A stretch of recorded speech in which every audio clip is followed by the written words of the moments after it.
Whoop. Okay, there we go. We have audio. Alright, I actually didn't check if the audio was good or not. So I guess I'm gonna have to ask everyone right now. Is the audio good? Can you hear me?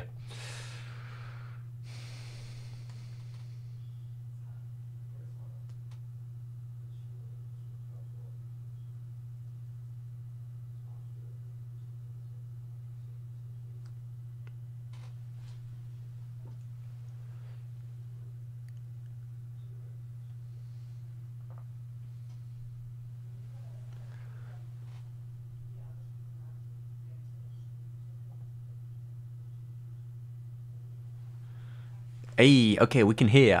Ha. Right. Boop, boop, boop. There we go. Okay.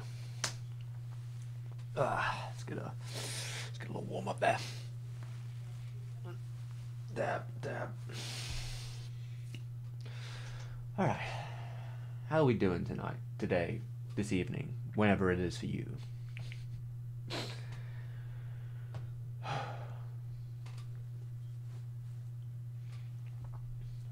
Okay, so let's have a look through.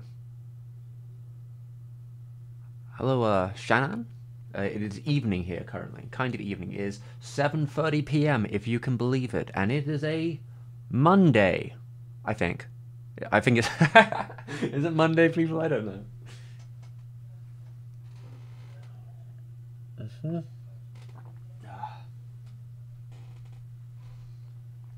So it has been a little. There's been a minor amount of time since I've been on stream, and we are here today. It's May Day, yes, May Day, May Day.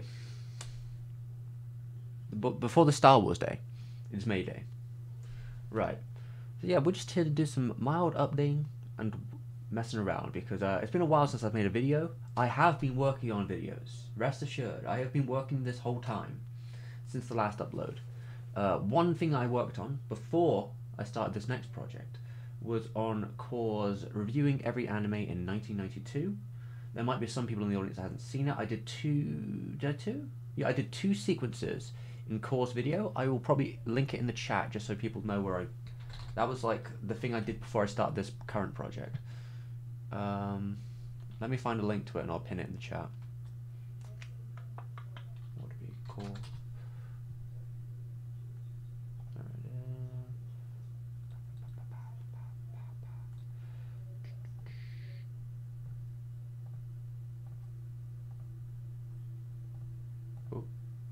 Okay, let me get a good link. I'm gonna get a good link. Whoop. There we go. I pinned it. I pinned that. That's what I was in there twice. I did something on Soreisha. I forget the exact name of it. It was like Soreisha Kita, something like that. It basically meant like elephant train, and I also did something on Porco Rosso. I did like a music, like an AMV on Porco Rosso. How's it going, Hayden? Oh, don't worry, Hayden. I think what you gave me was probably more than enough. If there probably isn't much else in the other new types. All I've basically seen so far is the DVD with the translation notes. It's probably the most vital thing if we were going to record anything. But yeah, I mean, there's no rush. If you want to go through them, feel free. But I think I'm doing alright in terms of sources. Most of the other stuff, looking through what I looked at, the other shows they did during that period, like ARMS shows that they did during the mid 2000s, none of them seem to be covered.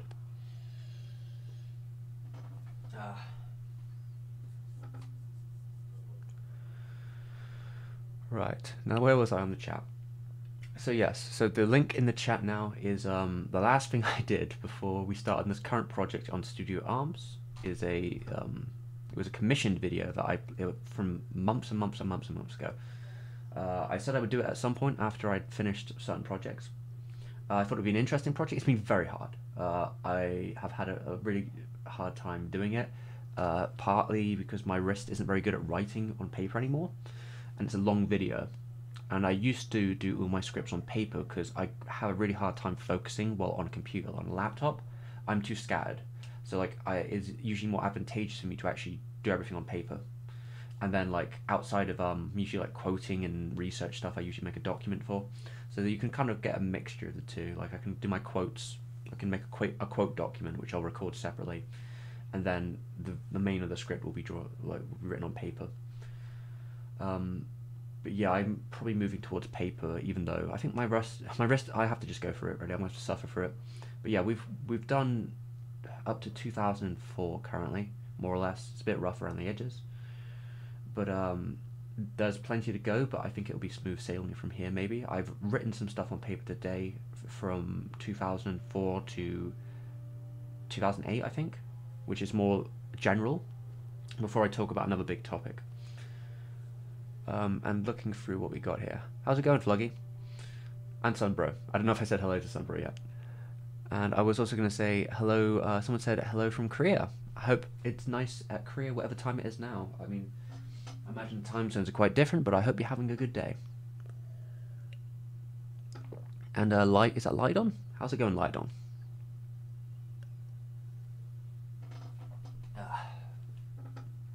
Porco Rosso is my favorite Ghibli. Porco Rosso is also my favorite Ghibli. I've done a video on it in the past. This other video I did with Core's channel is more of a comedic AMV kind of thing. I didn't really want to reassess my points. I kind of thought I'd said everything I needed to in my video. So it was more like a little experiment. Yeah, I think Porco Rosso is probably my favorite Ghibli.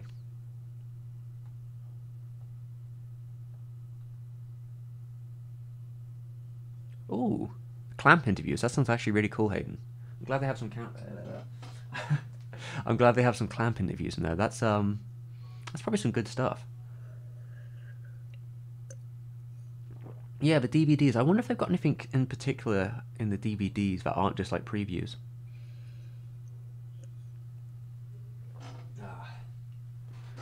How's it going, Spence?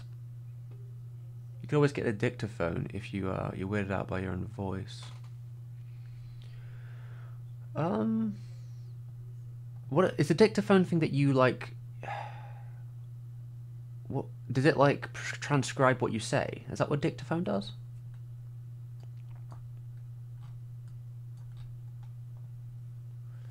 Let me just double check this. So produce dictaphone machine, base of that, dictaphone trademark.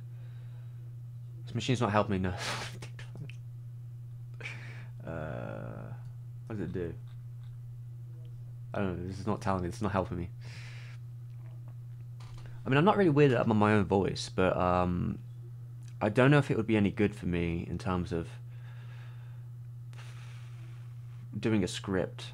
It might be quite difficult. I generally hate like reading out my scripts because I don't know, like I just don't like talking needlessly on my own. I usually get very tired when I'm trying to read out my scripts on my own. I find it annoying. Oh yeah, I do actually like Only Yesterday quite a bit too.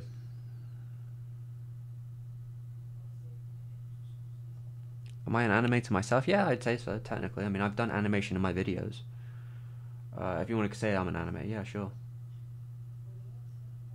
Like, I'm not working in the industry or anything like that. Not with this wrist, but I don't know if I'd want to either. That sounds like a pain. Only for, like, the lols would I do it. You know, the kind of, like, how fast can I get blacklisted sort of situation.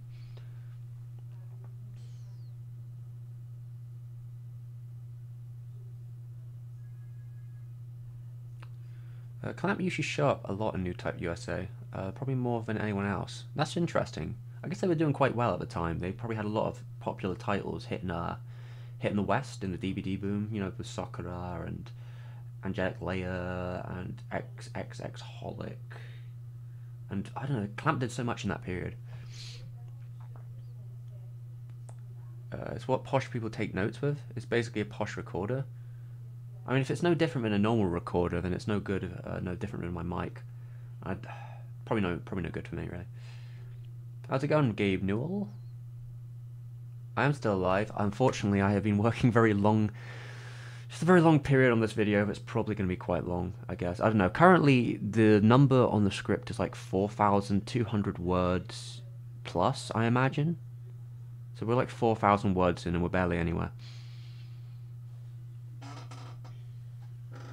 So yeah, we'll see how that goes. I'm doing my best. I'm doing my best, which isn't very... It's not great, but I'm trying. I'm trying. I'm so bad at writing things. I don't know why I got into this profession. It's not for me. Yeah. Well, I'll try. I mean, look into movement stuff later. Yeah, movement's pretty cool. I thought I'd ask you if you have any thoughts on Tanoshimuman Ika. Which one is that one? Is that the 72 one or is that the 69 one? Oh, the 90s one. The 90s one's pretty cool. It's probably like the easiest to get into in terms of all the Japanese movements. and I think a lot of it is on YouTube, isn't it? Doesn't the official Moon's channel have like a lot of their episodes on there? Even so, I think that you can find Moomins quite easily, especially 90s Moomins. Looks very pretty. It was a co-production with, I think, Finland. It was actually dubbed by the CBBC over here, but I never got to watch it on television. For whatever reason, they didn't show it when I was younger, or if they did, I never caught it. Might have been just a couple years out of the loop.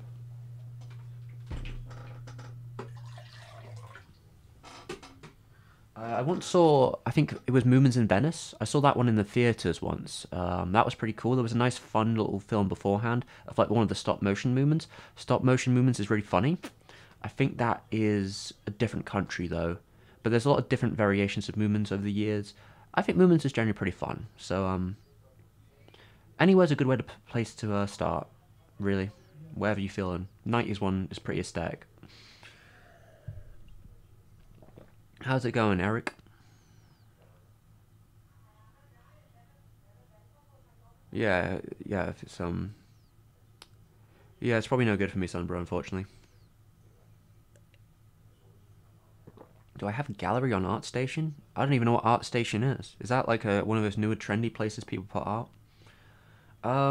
I haven't put any art on anywhere for a while, to be honest. Maybe I should make some sort of page for it. I used to have an Instagram, but my Instagram got busted. I think it still exists. I just don't use it anymore because I got like flooded with like followers that aren't ones I chose, and it just ruined the experience for Instagram for me. I also hate with Instagram that you have to upload things through your phone or an ad block it. So it was just such an awful like I hate that so much about it.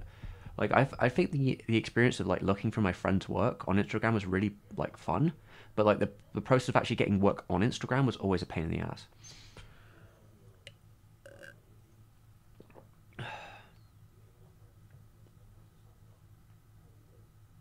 Hello, Mr. Actually, I don't know.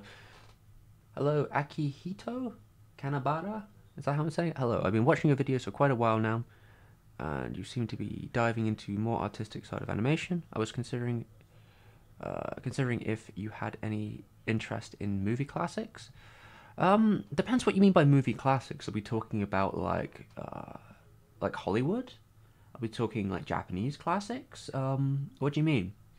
I mean, I was a like moving image student for a while. My background BA is in illustration, but my course was very wide. I did a fair bit of like collage, mixed media, animation. Watched a lot of movies. Even before then, anime. I've been around the bend. I better be careful not to get too close to that wire. Actually, let's move my chair a bit. I'm getting away from anywhere where I can bust the wire. But yeah, I like movies. In general, all kinds.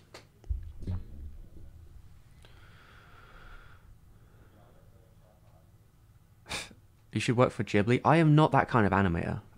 My style does not like coexist in the Ghibli space, and my wrist isn't glass, so I am like definitely not the kind of person who'd be qualified to work at Ghibli. Nor do I really think I'd want to. It's not really my vibe, I don't think. It's kind of more like a story than it would be like something I'd want to do. Like there's plenty of animators who want to work at Ghibli. I'm not one of them.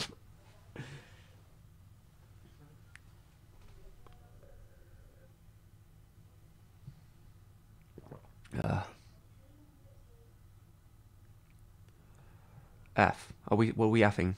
I forget. Did something happen? Do I watch any Tim Rogers? I know. I used to. Well, he's gotten quite popular of recent, hasn't he? Tim Rogers. I read him back in the day. He used to have a blog, and I read his Metal Gear Solid 3 piece way back. It was like postmodern. I don't know. It was usually considered like one of the earliest, like really weird, like pieces on like video game writing. And I've read some of his other stuff as well. And I used to see some of his stuff on, is it Kotaku? He used to work there, and he made like a series of videos. A fascinating kind of guy. I've seen a couple of his videos are really long though on his own channel now. They've become like incredibly long. So I've catched little bits and pieces over the years. I haven't dedicated myself to a 3-hour Tim video of recent, or 5 or 6 or however long they get these days. But I appreciate his experience. But I completely disagree with him. Doom is not supposed to be played without a mouse. Even if you think it plays better, maybe for you personally, Tim, but that no, mouse all the way. All right, Sunbro, enjoy your food. How's it going, Isa? Yeah, my schedule for streaming is all over the place. I planned to stream on Saturday, but it didn't happen because I was trying to write a script. I was planning to do something on Sunday, and family came over, and I couldn't do it. It was too loud. And then today, we get to the stream. Though better late than never, I guess.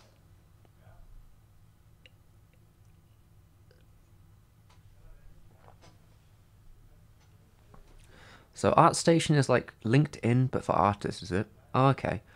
Um, Maybe I should use it. I don't know. I got some old pieces somewhere. I haven't done anything like that I would consider my kind of style of work for a while, besides like the things I do for these videos, which are very specific. There's probably something in there. There's some good stuff I made for the videos where it was cool. So the cat's over here. You can't see her. She's just like sitting on the bed. I might get, I don't know if I said, I might get like a new, what do you call them? New camera stand or whatever. Tripod? One that like I have a lot more control over, because this one's terrible. I need one that goes up higher, and maybe I can angle it down. If I angle it down, you could probably see the cat. I would be good to have one that has, yeah, more control on where the camera's looking as well. Because this camera is a little bit old, to say bluntly. Like, it's a little bit archaic in some ways, like how it's the connector to the computer is like next to the port where you put the tripod, so you can't actually use the standard tripod clip on it. You need to clamp it if you want to hold it. So I have a very awkward system in place with this current camera. That's how it be. How's it going, Egg?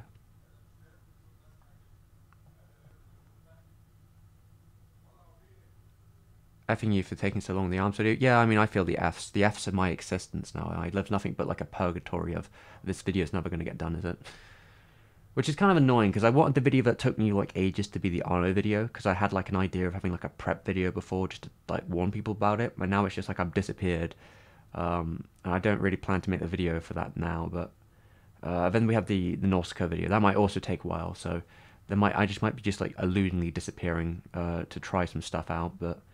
Hopefully it's for the better of the channel, because ideally this year one of one of my theories was to try and do like bigger videos that release less frequent but like have a lot more just power to them, just to see how that worked, because generally my stats have actually only went up currently, like in comparison to where they were before last year.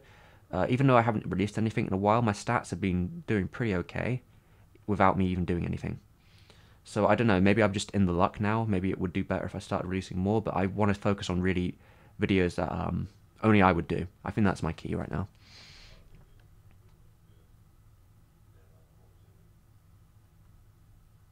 How's it going, Connor? I hope you're doing alright.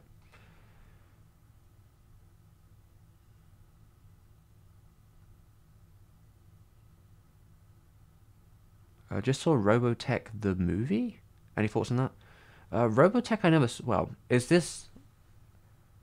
What is Robotech the movie? Do you mean like Macross, the Macross film? Like all you need is love, or whatever it's called. We believe in love. Or are we talking about like the weird mishmash that came from like the mid 80s, where they like stapled three different shows together? I didn't grow up during the what was it called? Robotech era. I don't think Robotech was even on television when I was younger, so I have no idea about most things Robotech, unfortunately. I know Macross, I don't know Robotech, though I know they got a deal going through now, so hopefully Macross will be given to the masses now, finally.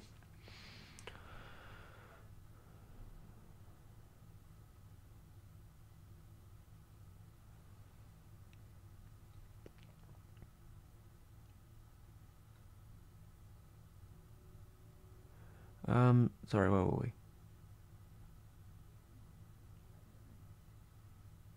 She's a cat. She's sleeping in front of me on the bed that's next to me. That's what my cat's doing. She's actually being incredibly quiet for her usual self. When it comes to older movies, yeah, I know Kubrick and Coppola and that. Yeah, I know. Well, I mean, they're pretty famous, so it's not exactly hard to find them. I'm trying to think. Who I was there any particular American filmmakers I was interested in for a while? I watched a bit of. Well, I've watched a fair bit of De Palma. I think he's quite interesting. Some of it's like more weird stuff, like it's called Blowout. It's like about a cat. It's like about a sound engineer, but there's also murders going on. Um, I have a copy of Sisters somewhere I was meaning to watch, and or Argento. My friend and me, we used to watch Argento films. I have a few. I have a few Argento films we've watched together. What was the last? Because this is before COVID. Like the last film I think we watched together was actually the remake of Suspiria. Oh wait, no, I think it might have been My Name is Dolomite. Was that the last thing we watched together? It was one of the two. I have a collection of Jackie Chan films somewhere. Like I found a weird collection from Europe that had all like the bad. I think it only has the dubs on it, but I think the dubs are very fun. I kind of like the experience. I guess it's kind of the experience of like the old experience of watching like sort of questionably dubbed Hong Kong action films. It's kind of nostalgic to me. But yeah, like I keep up with certain directors here and there, but I'm not exactly. I don't have that much time to be watching it. I used to work in cinema for a while, so God, what was the last film I watched in the cinema was probably Invisible Man, like the remake. I watched that before a meeting. My work had like a weird ass meeting. It was like at the middle of the so fucking late. I came out of work. I watched The Invisible Man, and then I had to go to a meeting for something. It was dumb, but Invisible Man was okay, I guess. There was like definitely cool stuff about it. I think it kind of fell apart later. I don't know if I actually watched that many films when I was at the cinema because I was always busy making videos and didn't have time to like go all the way back to work and see my colleagues. I don't know. It's weird when you work in a cinema and you have all these your colleagues are there. It just kind of I don't know. I've always felt a bit uncomfortable just walking in and being like, hey, people I work with, can I have a ticket for something? I mean, some people are pretty chill about it. I guess it depends how well you know your colleagues. I guess I wasn't really very. I didn't know any of them particularly well. I wasn't like friends with any of them outside of just being very pleasant with them at work. I wasn't terrible or anything, but it was a different time.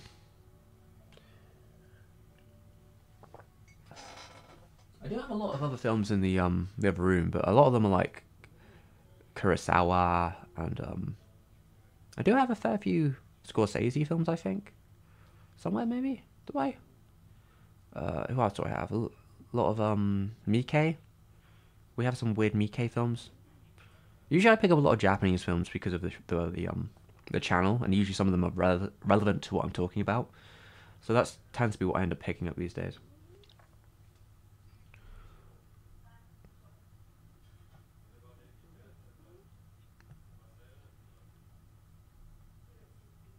Um, Gabe, he did make a live action Nausicaa film. I don't know what you're talking about. Him wanting to, he already did it. It was like a short. He already did this thing. It was like about like the Guardians. It was kind of like a proto Shin Godzilla. It was like a small film.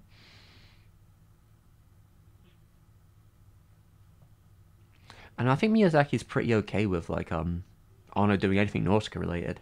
I'm pretty sure he's always said like, yeah, go for it, because I think he's kind of beyond the point with Nausicaa now.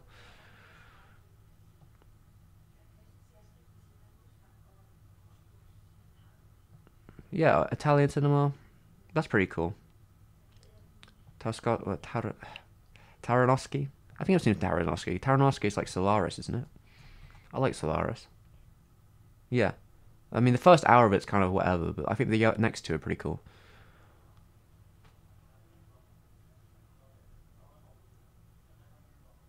Oh, went through the DVD volumes they just had. All right, that's fair enough, Hayden. I mean, at least you had a look, right? At least you know now. That's pretty cool, though. Yeah, Italian cinema. The only major Italian cinema I've probably seen is like uh, the spaghetti western stuff and probably like Jello films. I did see when I was much younger. I did see like a lot of Bicycle Thief. I think it's called, isn't it? Like the neo-Italian realism. I watched a fair bit of that. I don't remember if I finished it though. I hope someone's looking forward to that video I've done. I don't know. I don't know if it's going to do particularly well. It's kind of a frustrating one. I hope it picks up an audience because of how like weirdly specific it is. But we'll have to see. Either way, it'll be done. That's what I can take from it, you know.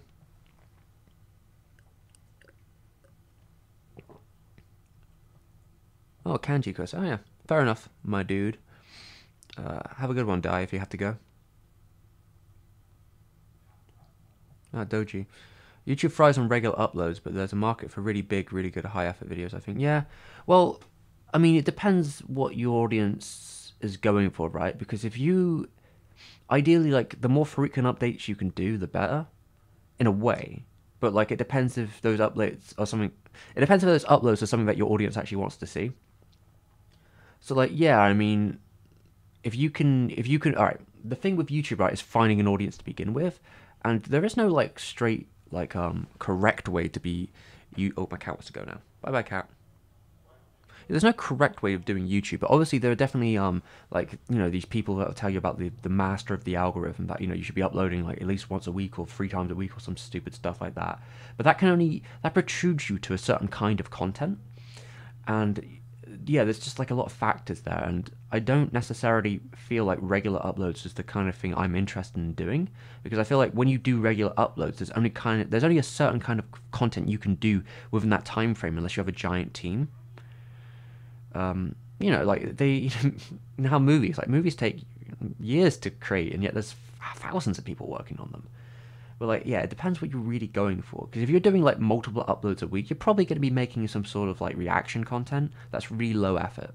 Or like you have an editor on top of you. Some people can put out like a video a week, but like that can kind of relate to like it really hurts your ability to be able to do stuff beyond, yeah, it depends on like what kind of content you're making, I would say.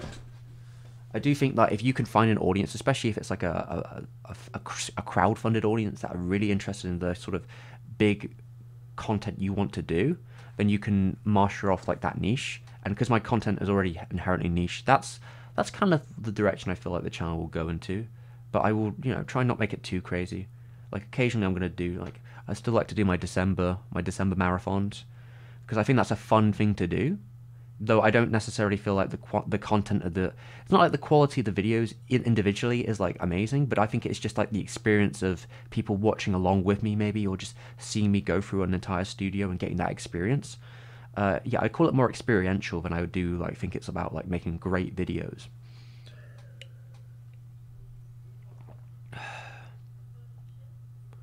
Yeah, I've seen Robot. I think I've seen sections of Robot. I can't remember if I finished it.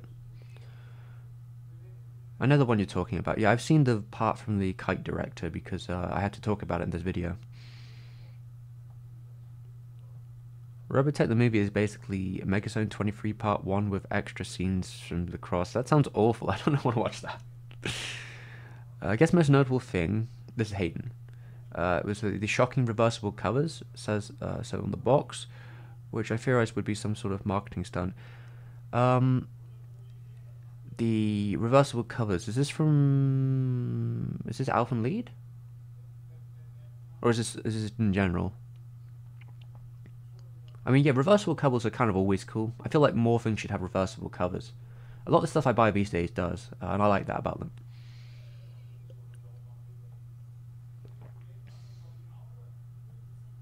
Oh. Oh. Sorry, I look like I missed a bunch of deleted comments. What the hell's happening there? Whoa. Sorry guys, I'm way behind. Argento, yeah, I think Argento's pretty cool. Oh yeah, Argento had some like weird English dubs, doesn't he, as well? Suspiria one's pretty funny. Blowout's cool, yeah. Dario Argento was like one of the popular people in the what would you call it? The Jello movement? Is it Jello?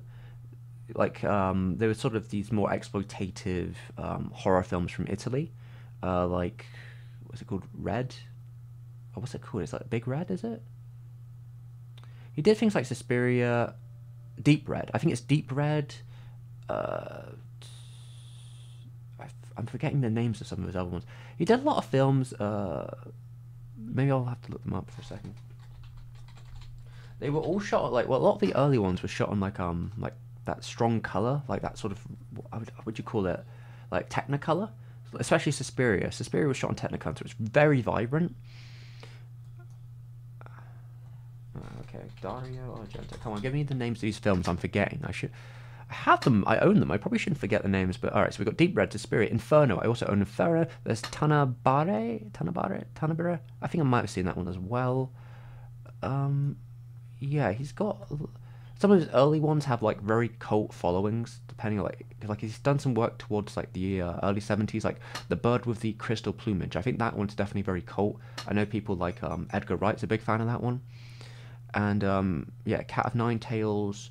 Yeah, the ones that people tend to know are like Suspiria, Deep Red. I think those two are like the pretty big ones. But yeah, he had a trilogy of films that are to do with like supernatural horror and witches, which Suspiria and Inferno are part of. There's also a film called Mother of Tears. It is. Personally, I think Suspiria is the only one I really care for. Inferno feels like a bit of a mix of the film, to be honest. But yeah.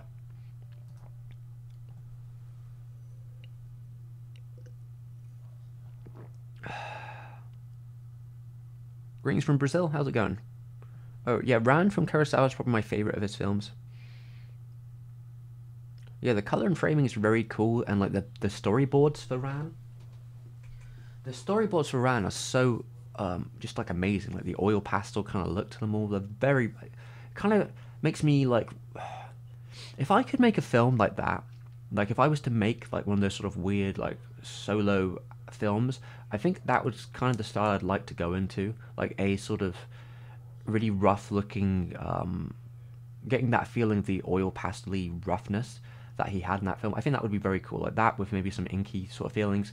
That would definitely be the kind of weird auteur film I'd make. It would be in that style. I tried to get like his collection. He used to have this big old book of storyboards, but it's so old, couldn't find it anywhere. Yeah, Nausicaa's cool. Okay. Slice of Lives. Does Lucky Star count? I like Lucky Star, I guess. I don't know. I don't watch that much Slice of Life, to be honest. Nothing against the genre though. I generally enjoy it. I just can't think of any that I'm really like enamored with outside of maybe that. Yeah, Stalker. I know of Stalker. That's Taranowski, right? Taranowski. Probably saying that wrong. He did. Didn't he do like the whole candlelight like walking scene, like the 8-minute shot? That's him, isn't it? Giant God Emperor appears over it wasn't very Nausicaa. Yeah, I mean, of course it's not going to be very Nausicaa. It's Arno. It only had the God Order and movie, but that's about it. And they looked more like Evangelion. I mean, live action.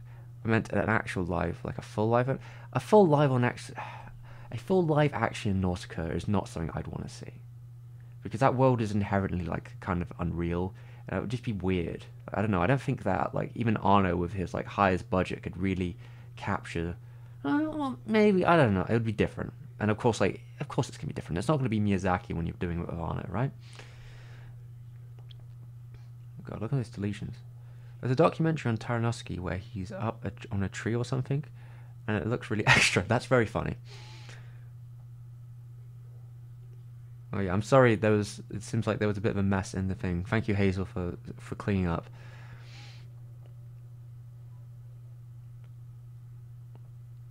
Ooh.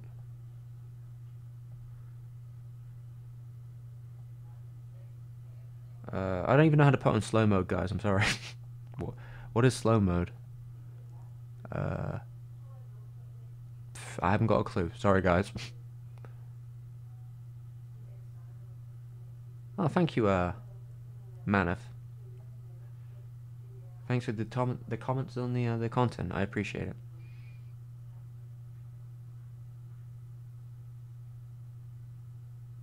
Am I going to mail? Why did I mail a video on Girls Who Left for Time? I don't know. I'd probably talk about hoes as a whole, rather than individually. Giallo, yeah.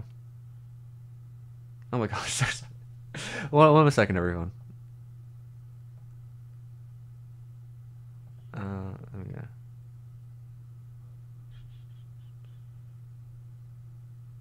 Okay, maybe it's already been done.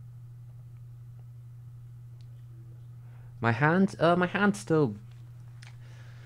So yeah, for those who don't know, I've been going through carpal tunnel for like 8 months, give or take. I think it is in a better state than it usually is, though. I did a lot of note taking over the period where I was watching like non-stop arms content, and it was not feeling great during that period. Since then, I think it has kind of seems to be okay. I haven't felt any pain in it recently.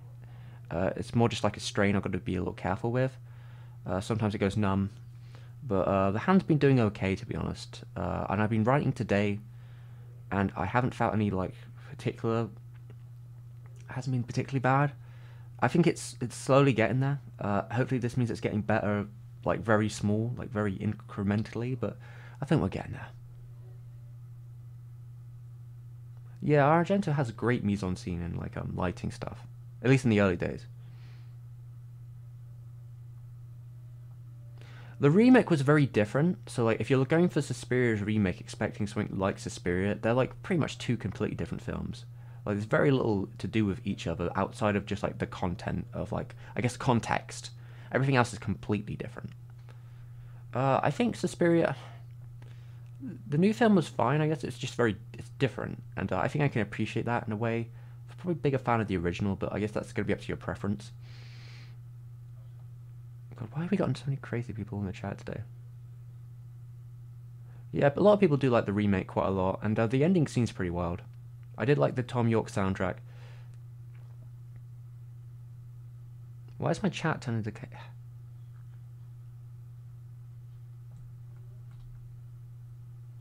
How's it going, Riot? Hope you're doing right. Let me just double check. Are we safe now? I've ran down the chat for a second just to make sure. Are they gone now? Okay. Great.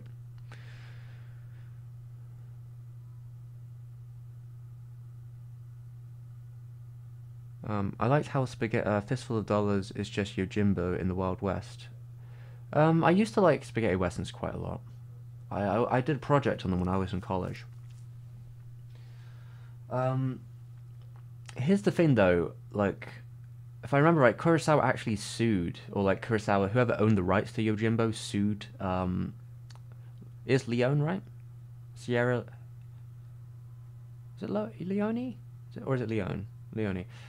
They sued the director, right, and they won. So like, Kurosawa got like what would you call reimbursements or whatever. He got like royalties for every time Fistful of Dollars was like sold. So like that was a whole thing. They're two very, they do follow basically the similar kind of structures of plot, but they are like quite different in how they approach them. Like you know. All right, so so it's Leone. So Leone. So yeah, Leone approaches it from a very like maximal, I should say, maximal like slow burn perspective, while Kurosawa is kind of more like a firework, where like these scenes have a very specific kind of structure and cleanness to like the things that's going on.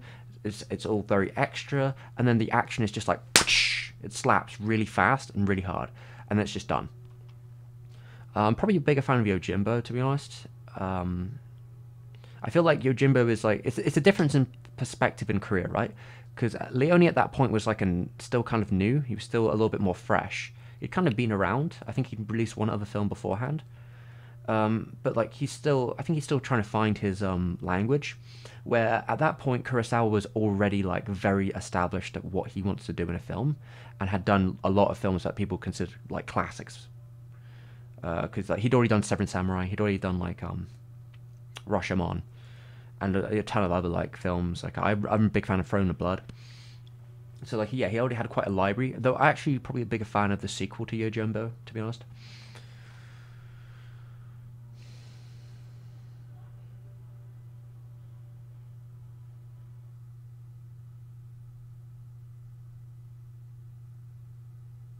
Am I on Twitch?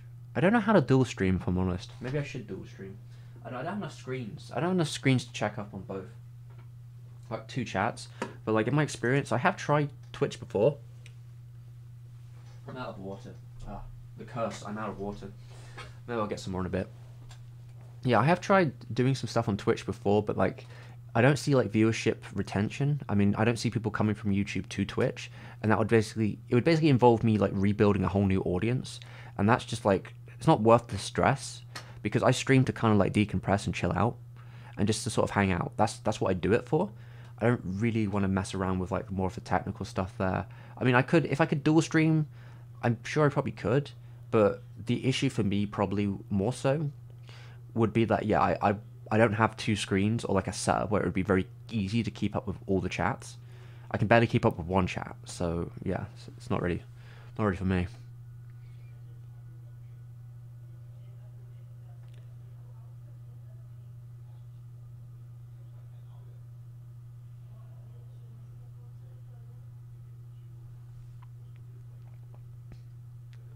Okay.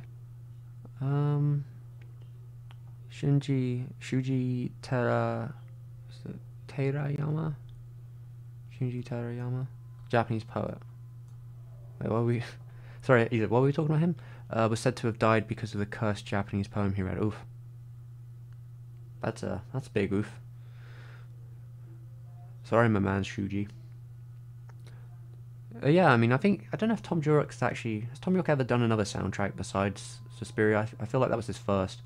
I think he did a pretty good job for it. I like a lot of the There's a very particular music video they did with Suspiria for like the main theme. Had like a very sort of like painterly rough rotoscope thing going on. Very beautiful video.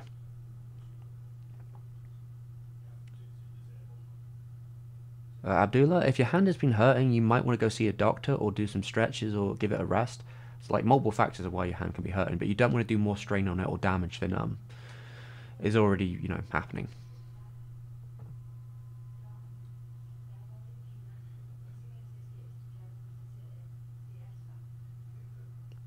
Nippon Animation copyright has been the #1 enemy this week.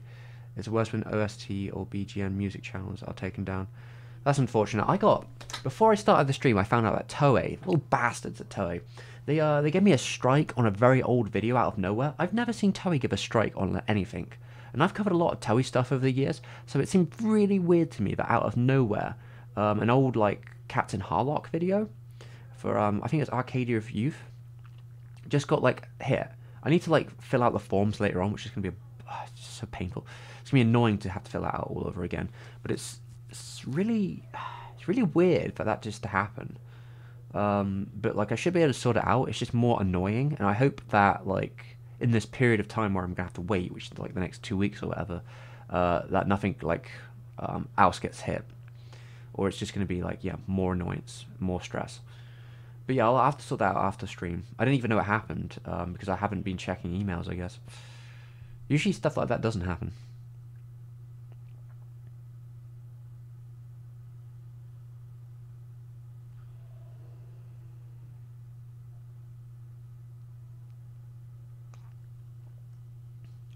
What tablet do I use? Huon Canvas 16-inch, I think it is. It's right in front of me. It's right here. Yeah, I don't know. It might be on the screen a little.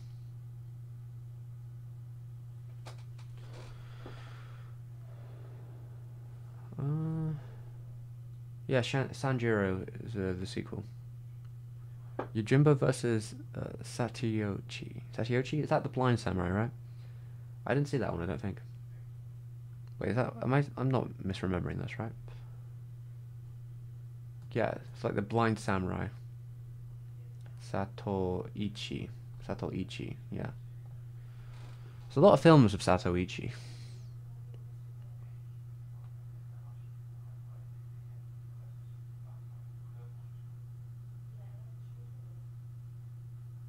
Wait, what Miyazaki drama are we talking about? What are we on about? What drama?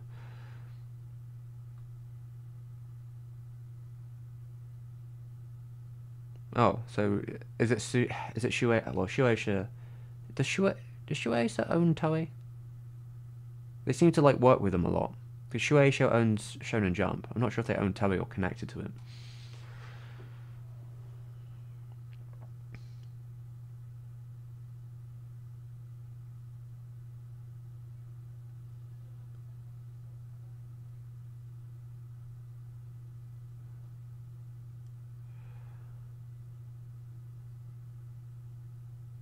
Hmm.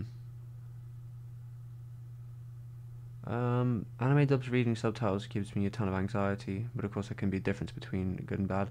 Yeah, I mean, yeah. I guess it's your preference. Depends if you're like comfortable reading subtitles or not.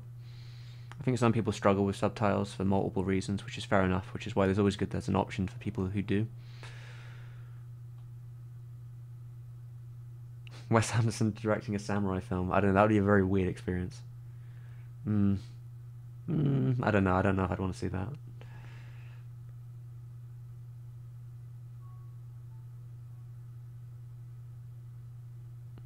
Right, so Shueisha never copyrights the content creator. You mean like copy strikes? But this January, last December, went insane. Oh, God, when they just go crazy for no reason, it's always really weird.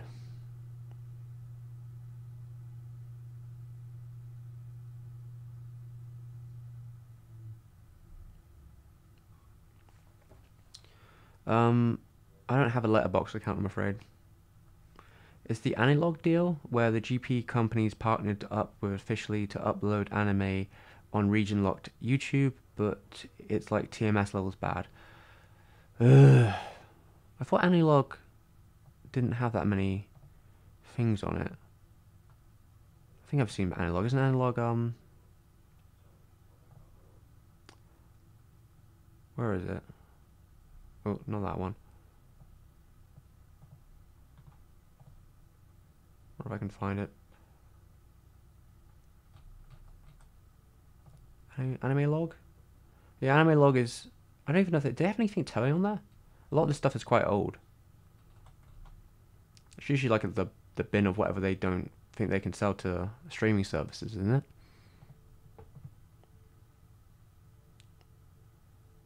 How's it going, Akihiko? I see you, Akihito. I'm see you back.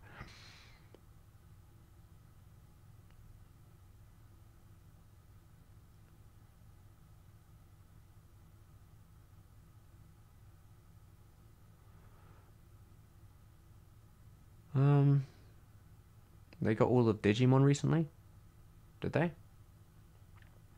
On, I guess it must be not in my region. Maybe it's like other regions, right?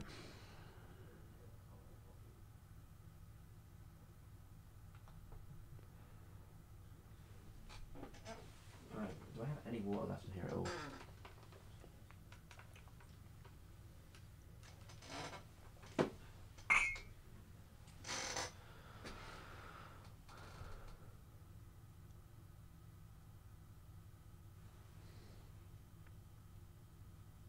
I need to change my username. If you got something shorter I could use, it's a little bit extra. Especially if it's not your real name. I don't know. A little strange. What? Yeah, I'm from the UK. Have I watched Monster? Maybe like a long time ago. I think I watched the first couple of episodes, and then I never watched any more. This is going back a very long time. How many years ago would this have been? I don't know. It's probably like plus 10 years ago. Let's see. I might just get some more water. But yeah, I mean, if this is the reason why they're all going insane, like striking things. I mean, I guess it's nice that I only had one to deal with out of all my videos because I've done Toei months, so like I've covered Toei from like the beginning to the 80s. So I guess I was lucky I only hit one of them, but I can probably deal with it. It's just kind of more like weird and annoying because Toei just hasn't done that to me in the past. I've had like copyright claims from Toei in the past, but usually it's pretty easy to deal with. So we'll have to see when it comes to that. Though I guess if I'm not the only one, then we all suffer together equally.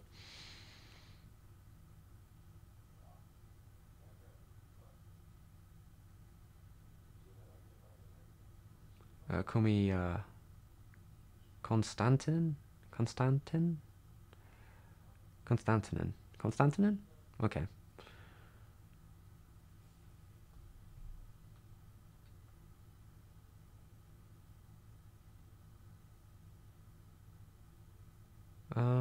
Content creators are very often getting copy strikes. Well, yeah, of course I know that. I'm part of the situation, but like It depends on what we call things, right?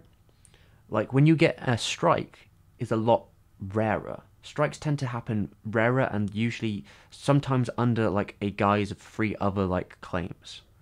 Very rarely does an anime company come at you and just slice it off unless it's very specific ones. The ones I know is I think the company behind Pokemon's very good, infamous for that.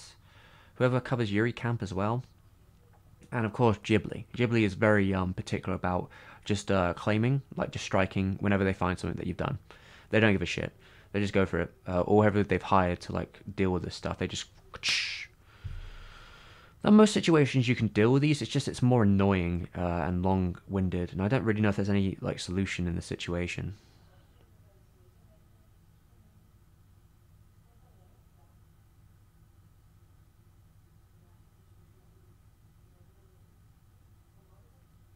Oh god, have they gone for fucking World Masterpiece Theatre as well?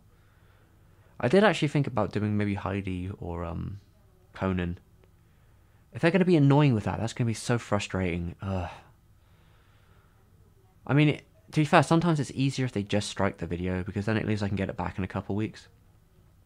It's more annoying to have to go through like the long-winded strike where I have to spend like another month or like so before I can even get to the part where they try and delete it.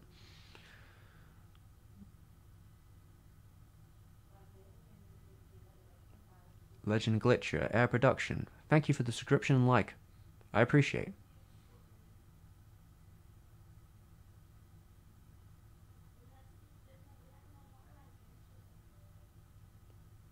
Does it depend on where you live? No, not really.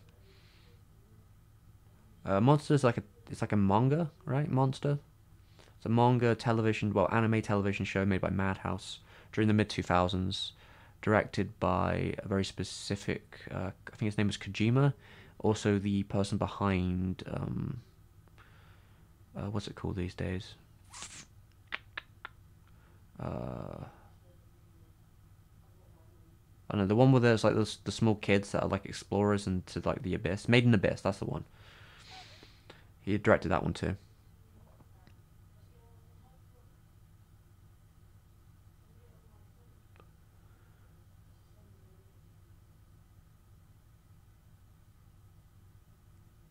Oh shit. Yeah. Sorry, sorry, my friend, but Kanabara is probably easier for me to say. I'm gonna be honest, and so I might have to call you that instead. I mean, it's technically in there, but yeah, Kanbara. I'm glad that you've got yourself done into animation school in France. That's pretty cool. I mean, French is a pretty solid place to be doing animation. They tend to have a lot going on there. A lot of interesting stuff happening in the French animation scene.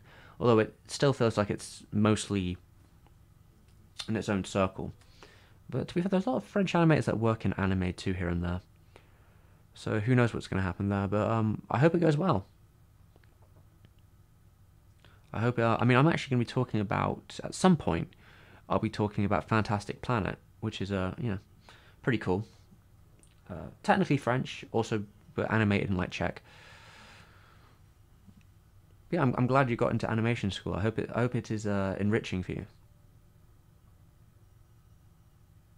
How am I today? I'm doing alright. I need to get some more water.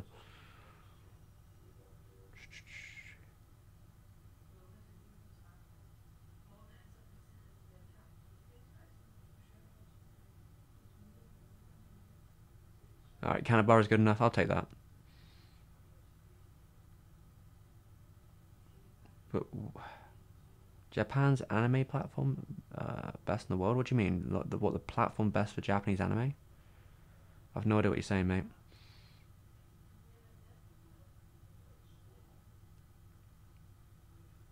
If they make a remake of Fantastic Planet, I'm gonna lose it. I don't know if you could remake Fantastic Planet though. Could you? Because it's so dependent on its creators, including the one people don't tend to talk about, like the person who did a lot of the art design for it. It's so dependent on their vision and like the time period it was made, and the story. I mean, it is based on a novel, so I guess it wouldn't be impossible for someone to make a different version of the original novel.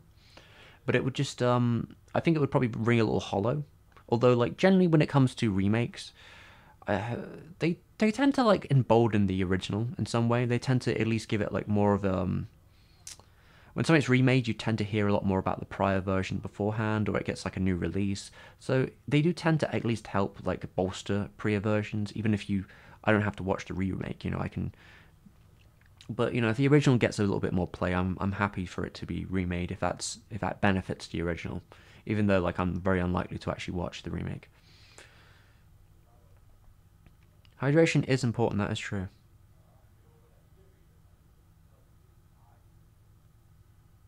Well, what I mean is Japan's anime are the best, right? I I don't know really what you're trying to allude to. I mean, when we use the term anime, personally, I mean, I don't know. Some people, the word has kind of like melted over the years, but like when I say anime, I mean Japanese animation. I don't use anime to talk about countries that do stuff that kind of looks like anime or is attempting to be inspired by anime. When I say anime, I mean strictly Japan, like animation that was produced in Japan. There's a couple like leeways, like a gray area between those two things. But like I generally talk about where like the production house or the animation houses, like the major animation house, the production, the staff, like the core of it is produced within Japan. Doesn't matter necessarily who directs it, but more that it was made with one of these studios is in Japan. Even if like things are exported, because a lot of things have been exported from beyond time. You might get in between exported stuff, but it's more about the production method too. I think it's really important. That it was created in a situation where it's usually a weekly upload, where the lip flaps are like minimal, and it's made within like that sort of time frame, within that sort of production model, within that sort of budget. These are the things that I define to be anime. And yeah, a lot of the production method in itself and the way anime is made makes for the style in itself inherently.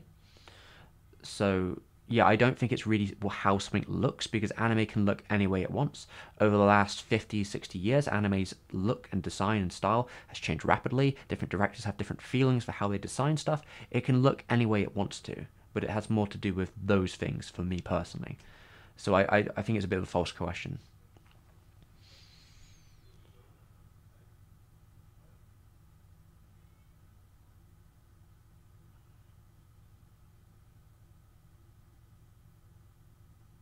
How's it going at JTV Vega? All right, for real?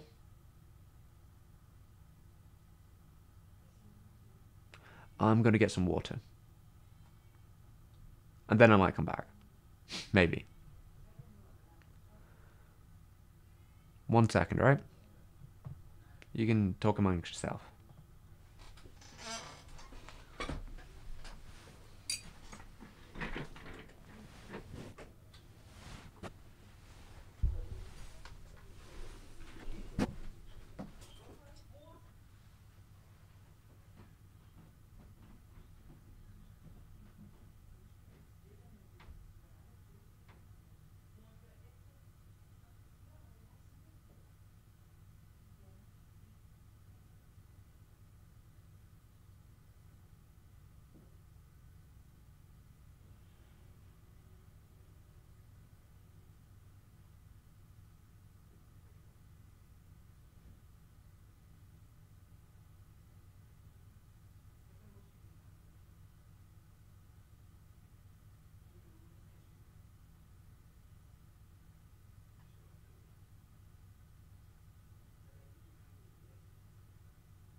I've arrived with water, but it's still leaking. Okay. Alright, where are we at?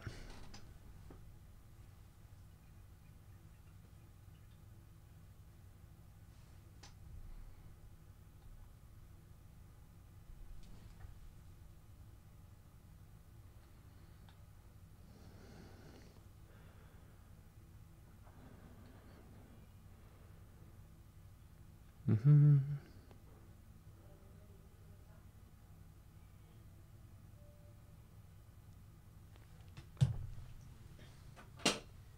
Speaking of the term anime, I can give you a history lesson if everyone wants it, because I've been talking with another creator about a video they're planning to make about the origins of the word anime and how it's used.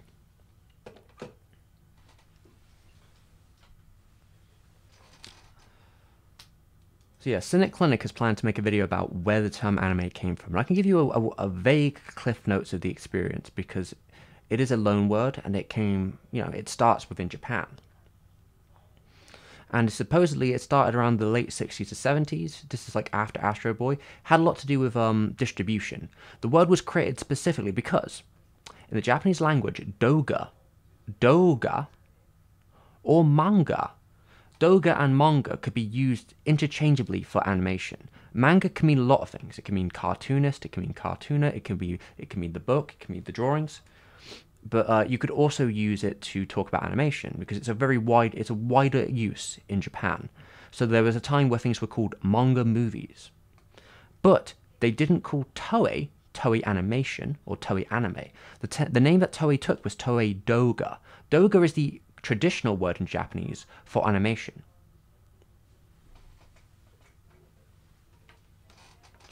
Now, what changed is at some point, and some animators from the period of Tezuka say that this happened in the 60s or the early 70s or the late 60s, when they started having to distribute to different countries that spoke different languages. They started changing the terminology. So we're talking about America, we're talking about Italy, we're talking about France. In France, there's the term dessin anime, right? I think that's how you say it. Dessin anime. That term seems to predate uses of anime in Japan.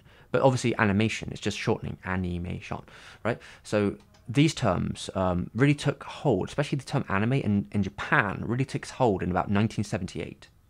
That's when they start using it to make like magazines. You have magazines that are talking about Anime Age, and you have the anime magazines. So this is a very solid point there. It's also the period exactly when French when TV shows were adopted within France on public television with UFO Grandizer, I think it's called. I think they called it Goldock over there. But there was like Candy Candy, UFO Grandizer. These Toei shows got imported. France, Italy also had a uprise in the 70s, and of course America had a couple off and on shows. There was Alakazam the Great, which is the first movie to ever be imported to America from Japan. That is also known as Sayuki. That's from 1960. And from there, a couple years later, you have Astro Boy. That's 1963. It's taken on there. And then a couple years later, you have Speed Racer. And then there's kind of like a weird sort of amorphous blob of time where there's stuff, but not a lot, depending on region to region. But yeah, so this word specifically was designed to be talking about anime. Anime as a term was specifically designed in Japan to be a term about distributing to the West their exports of Japanese animation. And then in America and other countries, the term slowly started picking up like more notoriety. It took a long time because Japanimation was also a term that was thrown around, and anime was also a term that was thrown around. And of course, in the earliest magazine I found from Fred Patton in 1980, he used the term Japanese cartoon. Japanese TV cartoon, to be precise. So the language of these things start to move around in a bit in a piece. Japanimation apparently came from like fan clubs of anime during like the late 70s, allegedly, into the 80s. These terms were interchangeable. I hear in France they still sometimes use the term Japanimation, although it's just not really that technical. It's not a very useful word because it's so long, and it's a little bit... But it does kind of give you the idea of what they're talking about. But anime is a quicker, more compressed version of the word. So, but of course, as the years went by, that language that we used to eventually, like, anime became the confirmed term. 90s onwards, most English-speaking nations used the term anime, right?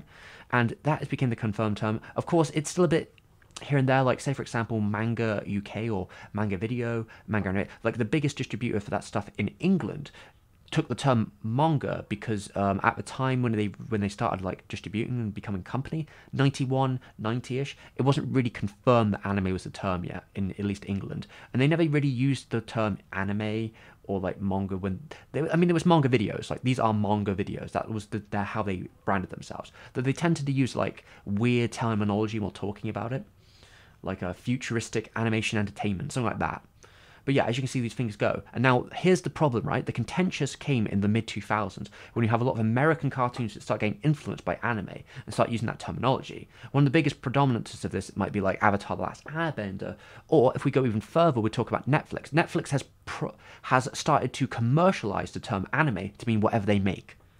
It just has to look enough like an anime for them. They just shove it on everything because they want to. It's all marketing, and the term has always been about marketing. And Netflix doesn't really care about the specifics, only just that like they can slap their name on it and sell it to that audience. That's all they give a shit about. They put it in that because they don't have an.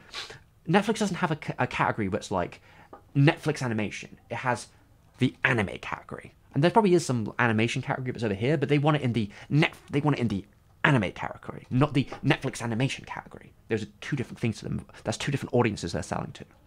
So yeah, there you go. That's my little talk for you.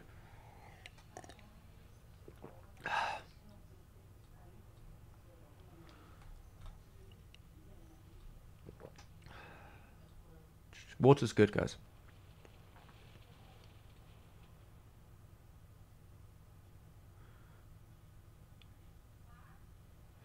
Yeah, Italy was a younger adopter of the animation world. In fact, I think the term anime, the one of the earliest terms that I've found people using the word anime is actually for a plant in Italy. It has something to do with animation though, but I'm not quite sure what the term in Italy is. But you know, it's adjacent to animation or anime or this in anime, etc. There are a lot of words. There's a lot of words when we talk about this stuff.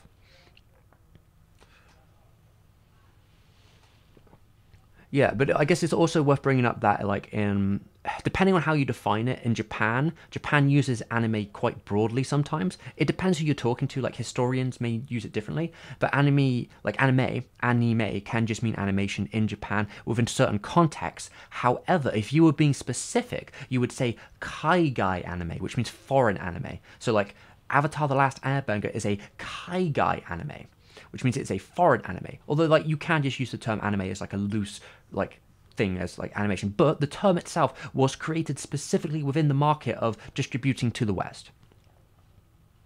So when you say anime to a Japanese person, I think they could imagine in some way that the implication that is you're talking. It depends, of course, because maybe older Japanese people won't take that, and like it's not a monolith. So like these things can be very, but like a technical term from like someone who works in. There is a difference. There is a difference to these people between their industry and what's outside of that industry. And that's where the kaigai term comes from. Overseas, foreign.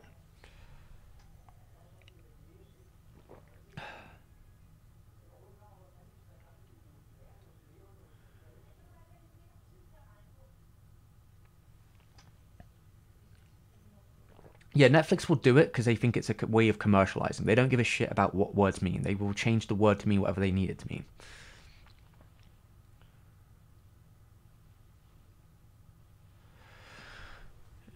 It's sad to hear how the term has been popularized for the sole purpose of marketing. I mean, effectively, that's how that's how these products exist, right? I mean, the language sort of became that way strictly just because it's a more, I guess you could say it's a more modern word.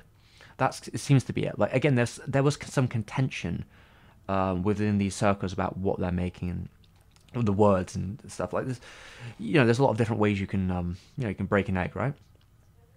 But yeah, the term came because a lot of the terminology came because they were just dealing with different countries, and I think that's kind of in a way it's sort of nice because it's like they were distributing to different places, and then people got to experience it. Like if there had been no distribution, we in this chat now wouldn't be talking about anime because none of us would have seen it until like the years gone by, where it's like a weird treat. Like it would be the same as some sort of say for example, pick a random country, right? You are guy. Fuck, I can't even say. All right, fail here. Chile. All right, I'm gonna say Chile, right? Or Chile. Chile animation, right? Have you seen any Chile animation before? You probably could have the option to find some right now, but it's probably unlikely that you yourself have tracked it down in a very casual way in the way that you would have found anime. And I think that's the difference between these. Without that distribution, without that plan, none of us would even be talking about this right now.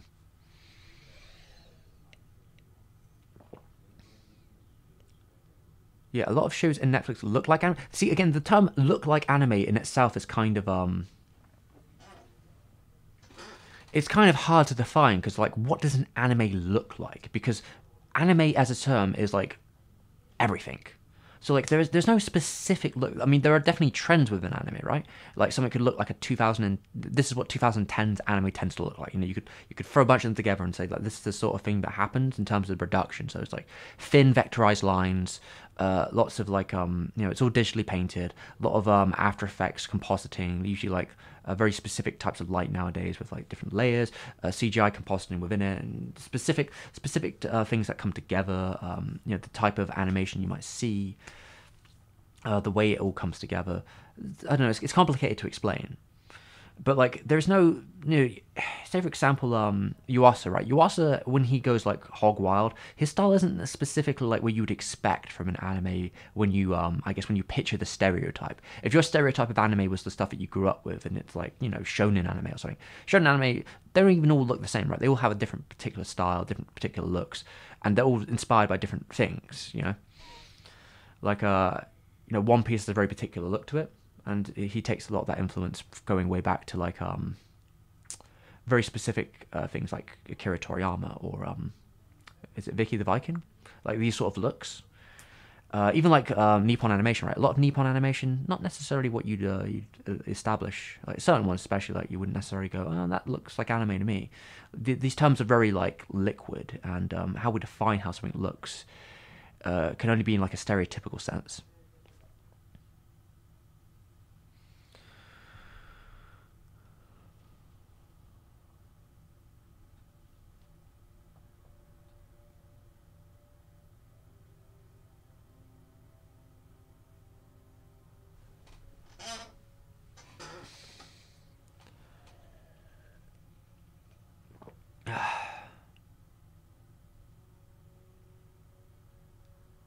Okay, let's see.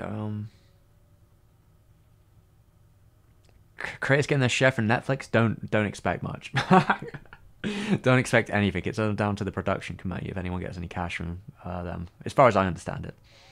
I could be wrong, but I don't know if animators at Netflix are necessarily getting paid more. They had some scandals about their Filipino animators on some of their actual Netflix animation shows, not getting paid very well not so long ago. So I don't know about this. Yeah, I do wonder how much the purity of the art has faded because of the economy of Western culture or acceptance. Um, it depends what you mean by purity, because these things are already going to be contaminated by the market in itself. I don't necessarily, I don't know if like there are specific artists who are like thinking like, no, I must approve to this Western philosophy or whatever. I think they just make what they want to make, and it goes that way. I don't know. It's really hard to say because the Western influence has been around since the beginning of like TV anime effectively. So like I don't know what the difference would be. A lot of it now tends to be about distribution, right? So it's like getting Crunchyroll to distribute it, but that's just going to happen. It's not going to really, if you're too Japanese, whatever that means, like you're not going to. It's not like Crunchyroll's not going to distribute you. How's it going, Van Ober? I don't know if you missed the history lecture that we just had, but I see if you type down anime on Google, that's what anime is. Yeah, Google always is the all-knowing. How you doing? I don't know if creators in Japan can sue Netflix. Good luck. Good luck fighting Netflix's super lawyers if you we'll see about that. Unlikely.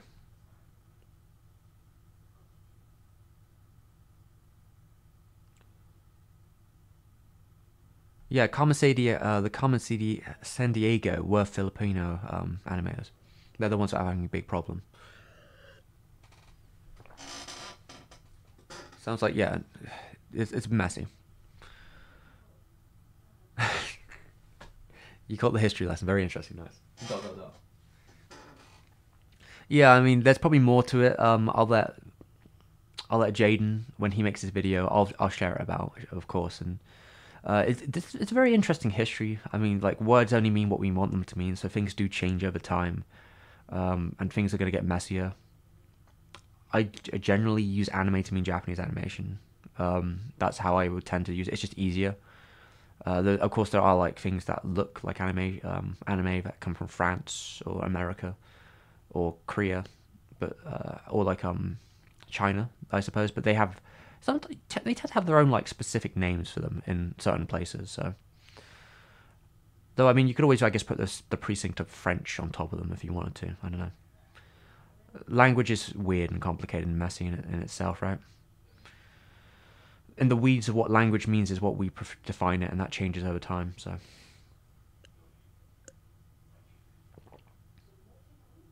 have I heard what Kadokawa announced? What have they announced now, Kadokawa? Those bloodsuckers. What's going on with them?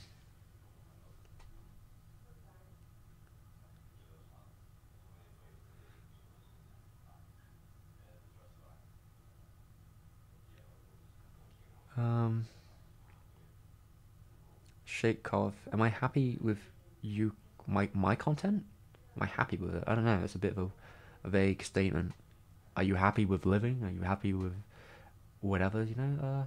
I do what I can. I do what I can. That's what I can say.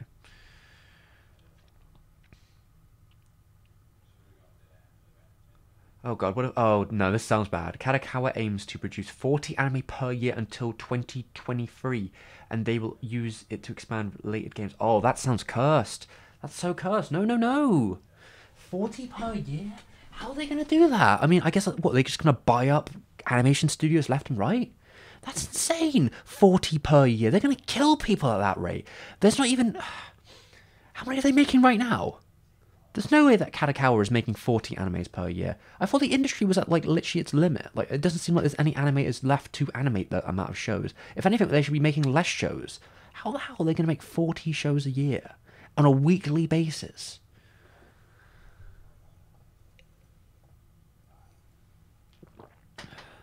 How's it going, Flint? I hope you're enjoying the content. I mean, channel's had its good times. We've had a good times over the last year. We've been doing pretty alright. Especially recently. I've had some luck, I guess, but you know, that's how it comes and goes. Hopefully the next video will do well, but who knows. The one after that will probably do well. We'll link you the site, but it's in Japanese. I could probably, well, I could skim it after the stream, I guess. I'm probably not going to be any good at looking at it right now, but I'll have a look. I will just have a quick look at the website. So animationbusiness.info. This sounds cursed. 2020. How many are they putting out now? But yeah, looking at it, so we got like this the figure here. It says like 2023 somewhere around here. Yeah, 2023. 440. There's some stats here. 65, 36%. I don't know. Unless Kadokawa's planning to like buy 5 different animation studios. No, actually, it's going to need more than that. Who's putting out 10 anime a year who isn't like Mappa? Maybe, I guess, Toei? I don't know.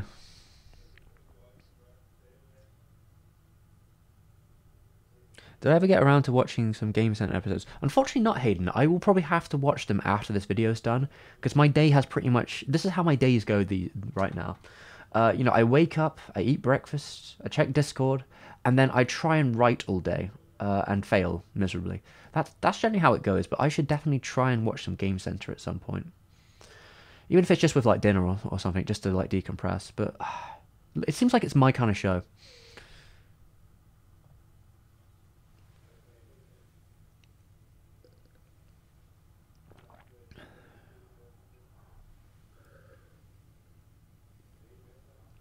Yeah, Mappa's already having a hard time. I could always stream some episodes for you. Oh, that'd be nice.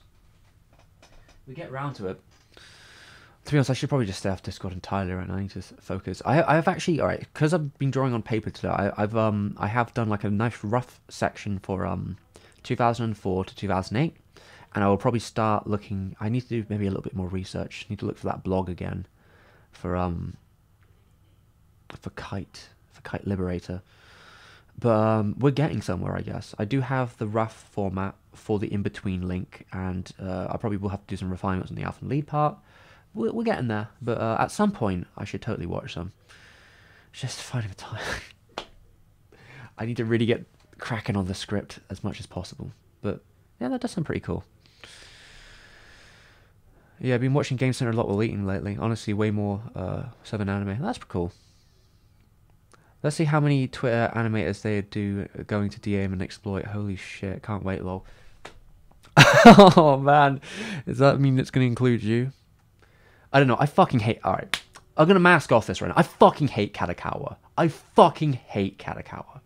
Those motherfuckers destroyed Kurosawa, and now they're destroying the anime industry. Fuck them. Like, no, seriously, just fuck them. Like, they buy, like, the biggest anime-tubers in the scene, make them a little fucking game show, little set. They're just, like, they got all their fingers in the little pies. I don't trust them as far as I could throw them. Katakawa, get out of here. Straight up. I don't think they care about the animators. I don't think they care about the industry.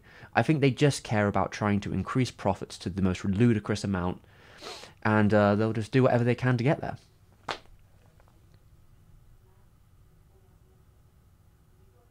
If you buy studios, is it thoroughly their production anymore? Was it ever their production to begin with? Most studios aren't making original shows. They're working through a production committee who are already controlling a lot of what they're doing, unless they're willing to fight back, right? I believe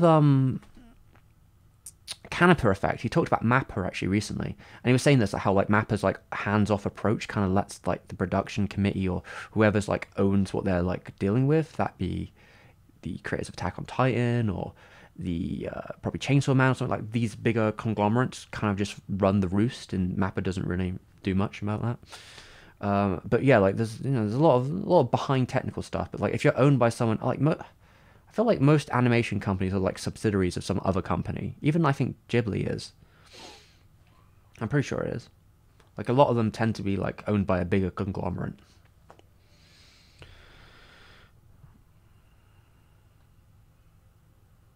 Moomin?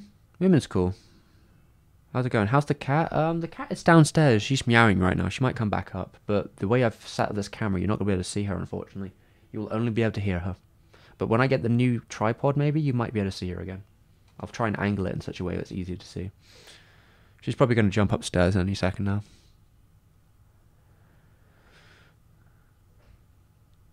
Yeah, I think, how many shows is Mappa putting out a year? I mean, they do quite a lot. I feel like it's at least 10, right?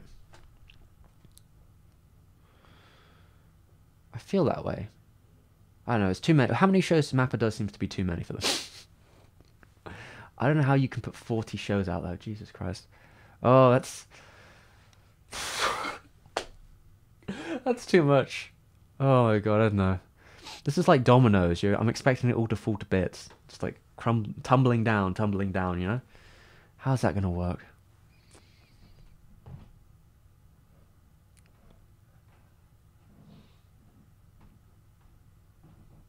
Oh, rain sounds. I just noticed. Sorry, I'm a bit behind there.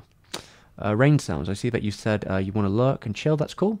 And that you like my videos. I think it's super neat. I appreciate it, rain sounds. I hope you have a good day. 8 shows last year alone. Oof, oof. I know they struggled with some of those. I think Van Ober was working on Attack on Titan at one point, weren't you? I know Adam was. I haven't seen him in the chat for a while. He's probably busy. But I remember him saying about his experiences on episode 2 for Attack on Titan were like horrific. They're just like such a mess of a production. If you were ever to... Alright. Mr. Gabe, I will answer this question, I guess. If you ever were to visit the Ghibli Museum, do you think they'll kick you out? No, I wouldn't tell them who I am. What do you think of the park project? It's just like capitalism 101, isn't it? It's like Ghibli's big enough now that they can make conglomerate money out of creating a park that tourists will come in droves to see. If we ever get out of the COVID situation. I mean, I'd probably go to the park just for the experience once. But then again, I'm not huge on theme parks in general, but I don't know. If I was with some friends, it would probably be fun. I don't know where I read this. This is about Ober, but there was an interview with a veteran about the state of the industry that will collapse in 10 years, and I think that interview was 5 years ago. Was this from the animation director on JoJo Part 4? I know she had like a whistleblower event where she decided that she didn't work in the industry anymore, so she was just like, this is too much, and this is just yeah, this is beyond the pale. It's gotten so bad.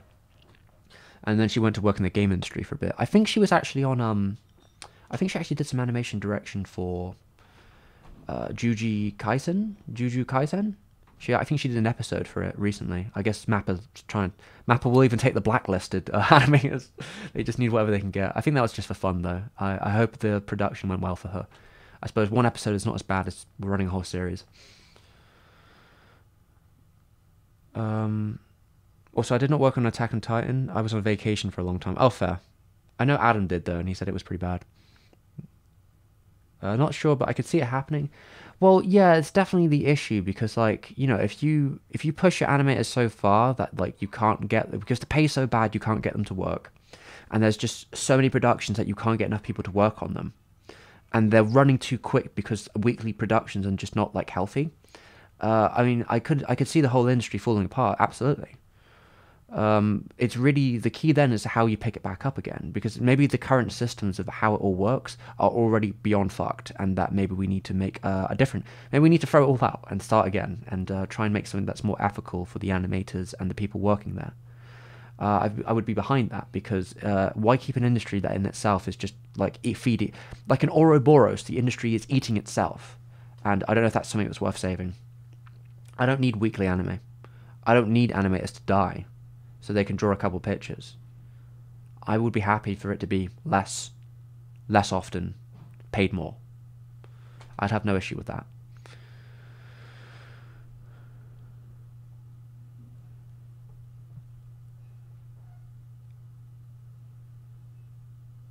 The Ghibli Museum's worth it, by the way. Yeah, I'd go into the Ghibli Museum.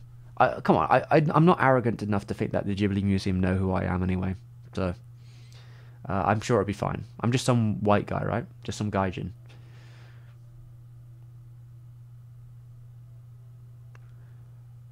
Yeah, I guess it's the same old story. Whoever funds you dance to their tune. Yeah, basically.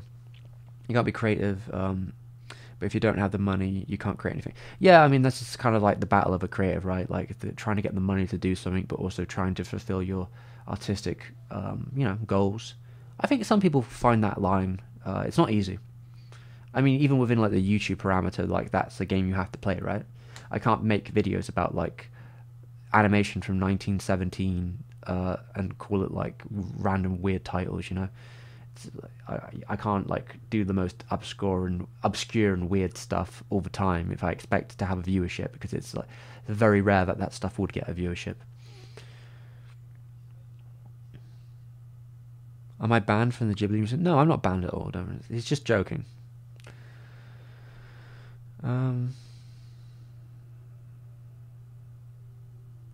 Yeah, but the people who are at war with me are not the people who work on the gift shop, you know? Sometimes I think maybe what Disney does is not so bad, even when they recycle the same shit. At least they pay their people well. Yeah, well, to be fair, from what I understand, from what I've been told from like the people who say this, like the recycling of animation they used to do back in the day didn't actually really save much time. It was like there was an idea that it would save time, but the reason it happened so little, because there's like 3 or 4 cuts you can find, but like redrawing over the top. I mean, today it might be a lot easier today, but like back in the day when you had to like grab all the old papers and find them in the archive and then pull them out to redraw that sequence and then draw over the top of them, it didn't really save any time. It was actually more cumbersome for some of those animators than just redrawing it from scratch. Yeah, I mean, Disney has its own problems, especially when it comes to like unionization, which, you know, the American industry isn't exactly a lot better, but they do get paid better. But like, yeah, like a lot of these places, like Disney was super anti-union, and he really fucked over some of those. He gave them off to the fucking government. He like red scared the shit out of the union workers that were trying to just get fair pay out of Disney, which was, you know, at the time doing incredibly well. Disney could have afforded to pay them better. So yeah, I feel like you need to have, you know, someone needs to be behind the animators and have their best interest in mind, because the people who try to want to make money are never going to have animators in mind when they make decisions. You need someone to be able to push back against that.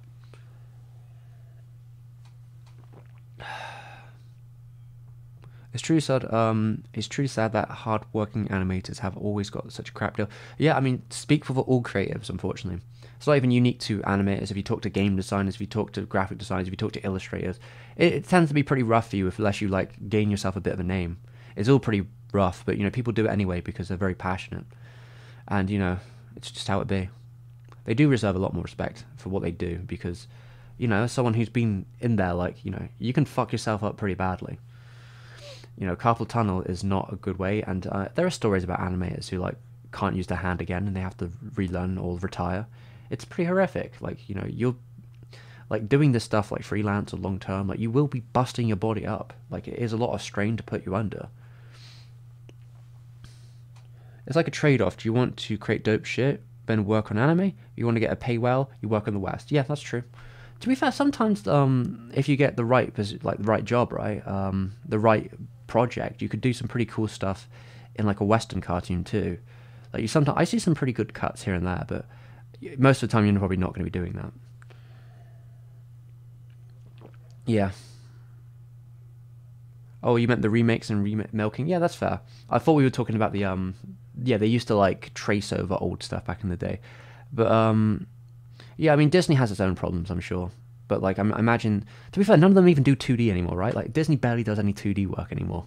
Like all those departments are pretty much gone, so that's all 3D now. Oh, there's the cat. Maybe Miyazaki will be waiting for you at the gift shop. You've walked to the right step. Listen, I don't think Miyazaki gives a shit who I am. He's gonna be litter picking or something. He's good. Yeah, he's gonna be looking around litter picking or doing whatever he's doing in the animation. He's got too much to worry about to care about me. I'm sure it'd be the most awkward conversation ever, though, if I ever had to talk to the man.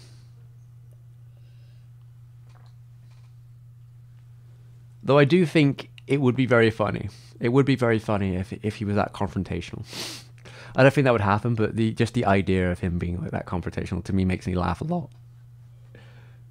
It's like his hat, he's just crossed there, looking at me with like a stern, like, you know what you did. Walking on my turf. I hear you have a problem with me. That would be funny.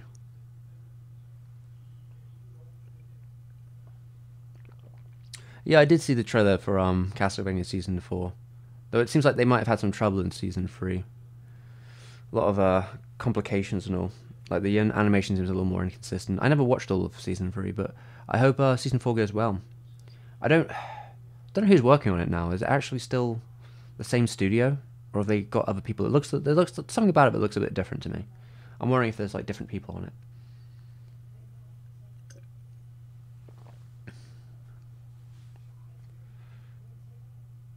Yeah, Powerhouse is pretty cool. Wait, Powerhouse did Castlevania, right? Powerhouse. Wait, they did that, didn't they? Or am I thinking of someone else? Yeah, they did Castlevania. Yeah, to be fair, like, I'm pretty sure like Powerhouse also like what would be the word? They outsource some of their work. Like, I think pretty sure they've done a lot of outsourcing, but it depends on the production. They work at Netflix, though, I guess. So, I guess with Netflix, like deals are a little bit more ill-defined about time periods and that, because I know they've had a couple delays on prior Castlevania productions. But yeah, I mean, they're an interesting studio for sure. God damn it, cat! Stop being that way.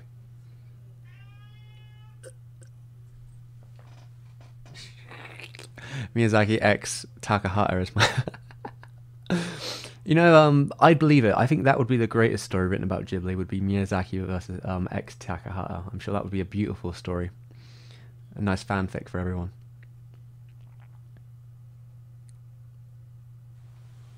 When is the next and Prob's last movie supposed to be released? What, from Miyazaki? Probably like 2023, I think. It sounds like they're like halfway done last time I checked. How's it going, son, bro?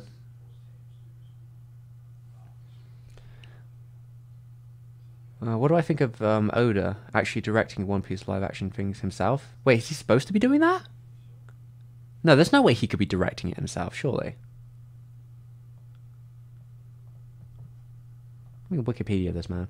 This man doesn't even sleep. Like, he gets like 3 hours of sleep a night. This man's not directing a TV show for sure. There's no way that could happen. Is that? I don't believe it.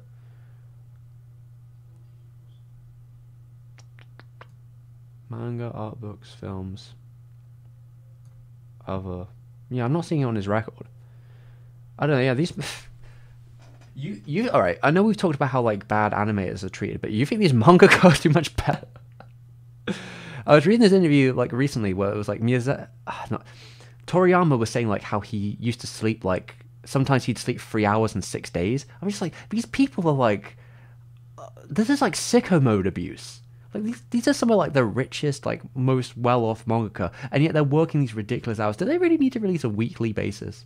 Like, does it have to be that stringent? It just seems like it's a recipe for disaster. The amount of these people like do for like this long as well. Like Oda's been getting 3 hours of sleep a night for like what I have to assume is decades. That man is not well.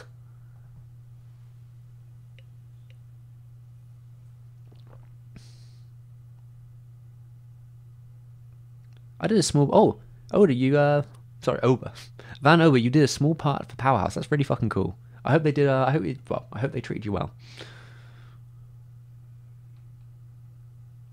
I don't really have a favorite animation studio, to be honest. There's this funny story in the French Republic in 2011. Interviewed Club Dorothy. Yeah, Club Dorothy used to do all the animation, didn't they, back in the day? Saban in France, but far less censorship. Just so he could jab at Ken, is it? I paraphrase, these mangas are ugly. That's a strange one. A French Republican 2011. So they were just shit talking Fist of the North Star, the French version, in 2011. I thought they were they showing Fist of the North Star like in the 90s? Like that's like 20 years ago or something.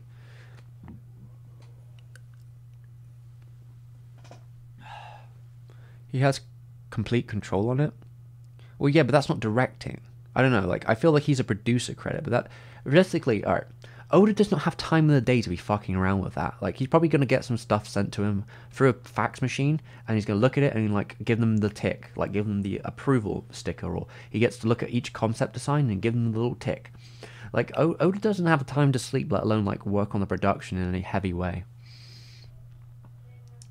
For example, with Kishimoto, the Naruto creator helps the studio if they ask for more details and ideas. Yeah, the same with Oda, right? That happens with Toei. Like, they ask him sometimes to fill stuff out, and he'll give them like some like notes. But yeah, I don't think these people really have that much time. The work culture. All right, I know we like to say that the work culture in Japan is messed up. I agree. 100%, but like the work culture everywhere is fucking messed up, especially in the creative industry. Because like I know we like to pretend like, oh, that's like a Japan problem, but like, have you talked to animators or illustrators or any people who work within the industry? Dude, it's like fucked. It is absolutely fucked. Because, you know, it's the implication half the time, like, you know, the implication, like, hey, if you do a good job, maybe you move up or something, and nudge, right? Maybe you gotta keep ahead of schedule, if you know what I mean. Maybe you do some overtime that you don't get paid for. Maybe you take on this position that doesn't give you any more pay, but makes you do more work.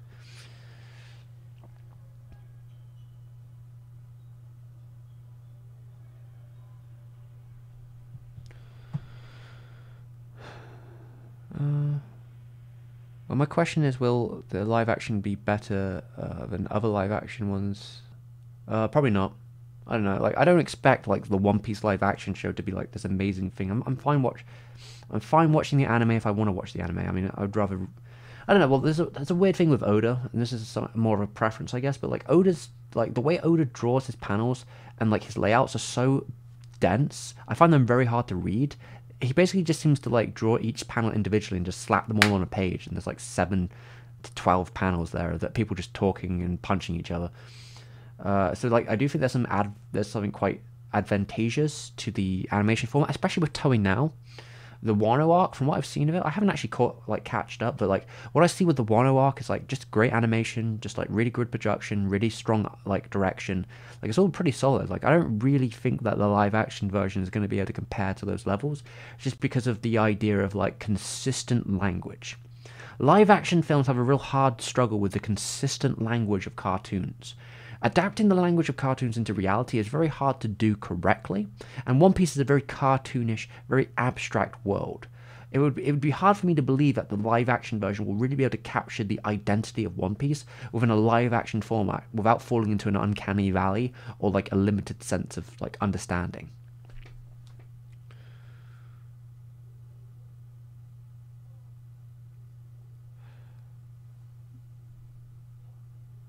Everything was nice and cool. I'm glad to hear that they were nice to you.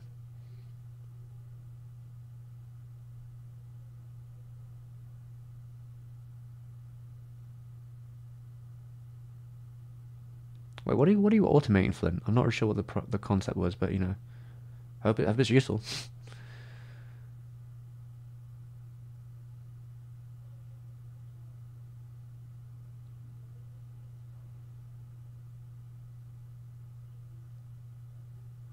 Do I mean information bits? Yeah, like it's like a mixture of things. Like you can put, all right, it's like the contrast between like an Akira Toriyama panel set out, which is very like clean and easy to read, and like usually quite like crisp, where Oda's panels tend to be like, yeah, there's just a lot of stuff going on in them, especially of his later generation. Just a lot of stuff happening, a lot of panels per page, a lot of like really dense stuff. Sometimes the language of reading it or like where they are within a location is sometimes hard to read. This was less of a problem early on, I think, in One Piece. I think it's more of a later problem. I remember reading the prison arc and having like just like having to reread pages because I was like, wait, what the hell's happening? Where's Luffy in this page? Where is he in consideration to the environment he's in? I quite struggle with that sometimes. Guess also with one manga as this point, it's just a script to give room for creativity. Yeah, well, I mean, I guess if we're talking about Toei, are we talking about Toei or are we talking about the context there? I mean, I understand why like Oda's like panels kind of look that way. I imagine that's just like the necessity of the necessity of getting it out. That's how he does it. Are you planning a Hideaki Anno episode? Yes, in the future, I'm going to spend some good amount of time on that. Live action One Piece should go the Speed Racer route. Oh yeah, well, it's still like they're two very different kind of concepts, I suppose. Though I do think that the Speed Racer live action is very good. I guess also, sorry, where were we at?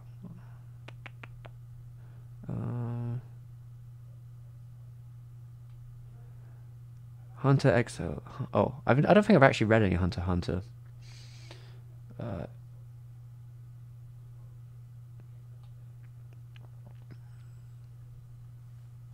Oh, a different dude about the oh, sorry, about the carpal.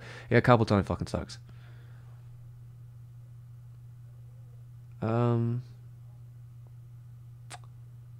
You don't know it. Chat saying you guys don't know Speed Racer? Like the live action version or just in general? Speed Racer is pretty wild, pretty out there. Both versions, both the animated version and the live action version are pretty wild. In different ways. And I don't have any tattoos. It's not really my thing.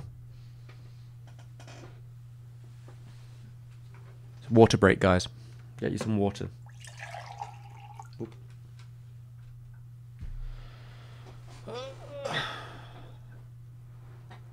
Ooh, didn't knock the camera, did I? Hope not. Speed Racer was an anime from the 60s, late 60s, about racing. Kind of like, trying to think of the equivalent. Kind of like a Wacky Races kind of thing, I guess, if you're looking for an equivalent.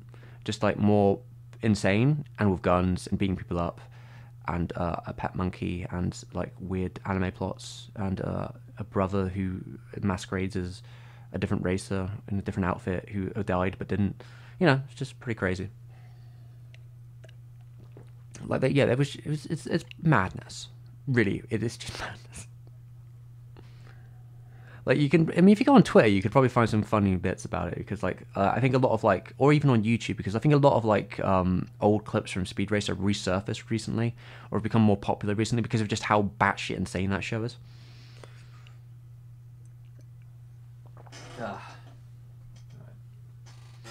You know, I haven't had dinner yet, so at some point in the next 15, 20 minutes, I probably will have to leave everyone and get some food and get back to work. This has been my my chill time.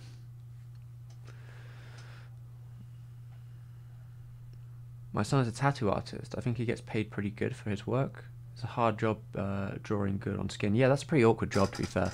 Though tattoos are in high demand, and I think that, like, at least from my local experience, there tends to always be a demand for tattoos, and it's not that hard to like set your own place up or work for someone in the area who's like got a setup. So like I think you can kind of I think you can find your way with it in a way that's like easier than most professions in the arts. Just because like yeah, every town, every village, every area seems to have a tattoo artist somewhere.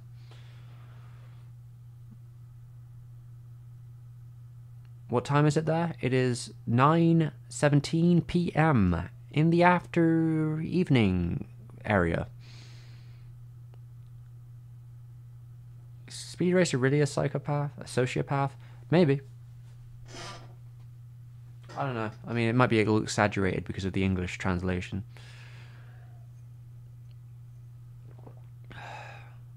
Dude, lately in the Hunter x Hunter magazine, it's just text everywhere. Oh my god, that's so funny. It's became a meme. Simply Googling it will show you what I mean. Yeah, I feel like the Hunter x Hunter guy is struggling. Hunter x Hunter...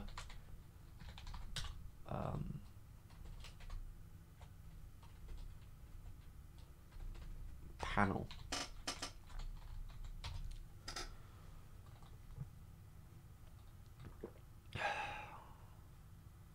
I'm looking at one.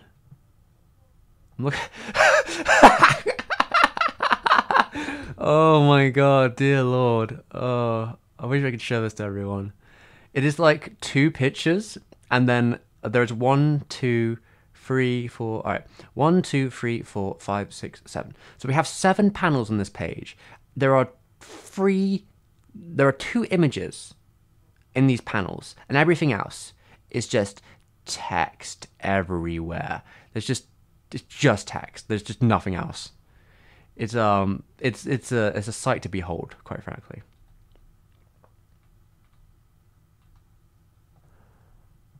I believe this is probably the new stuff.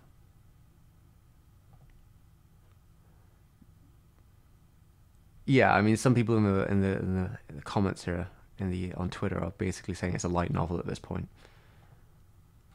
Yeah, that's pretty wild. Though, you know, don't get your hopes up. Don't expect there to ever be like a season 2 of Hunter. I very much doubt that's happening. Just gotta clean some links. I've got so many links now. Move all those links. There we go. Anyway, where were we?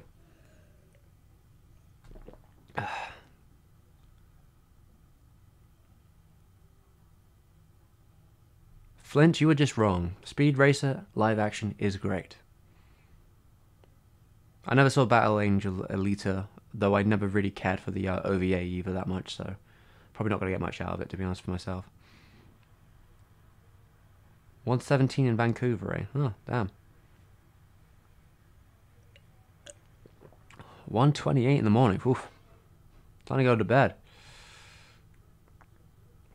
Again, was shown in the 80s in France, and even prior to Grandizer, there had been fear-mongering over anime.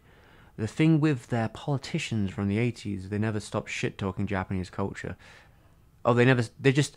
Is it the case where they like only have one topic, and it's just stuff from the 80s because they'd never got a new topic, so like they don't even know what's like current or hip, so they just know the ones that were on television back in the day, but that's just what they complain about. Which is pretty funny, quite frankly. Just stay mad. Stay fucking mad.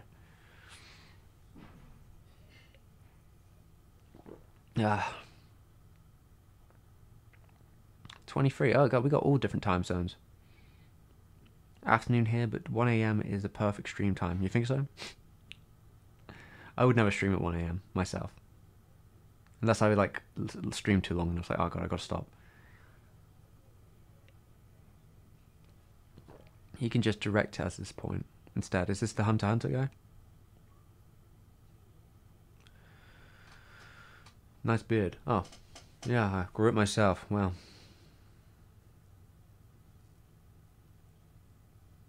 Oh yeah, I guess Christoph Waltz is in that film. That's kind of funny.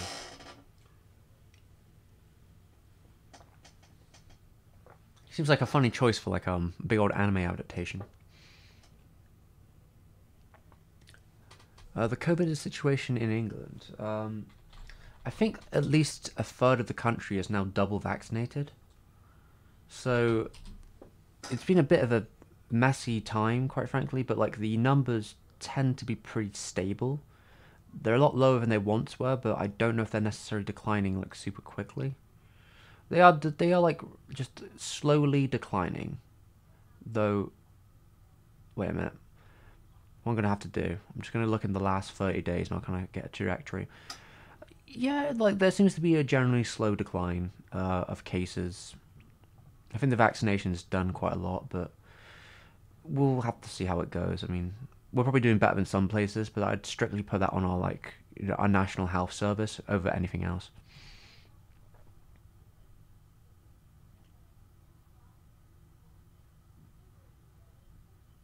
I mean, watch streams probably would be nicer, yeah. I heard, yeah, Van. There has been a rumor that they banned like 5 different isekais in Russia for stupid reasons.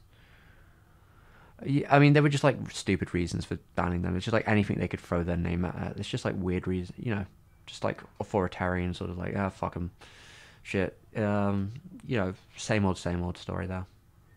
I don't know if it can really be enforced. Where did I get that jacket from? My friend bought me this jacket. It is from Insert Coin. It's a Yakuza jacket. This is Kazuya. Kazuya. The main dude from Yakuza. This is his jacket. Well, this is supposed to be his version of the jacket. It's got his dragon on the back. It's pretty cool.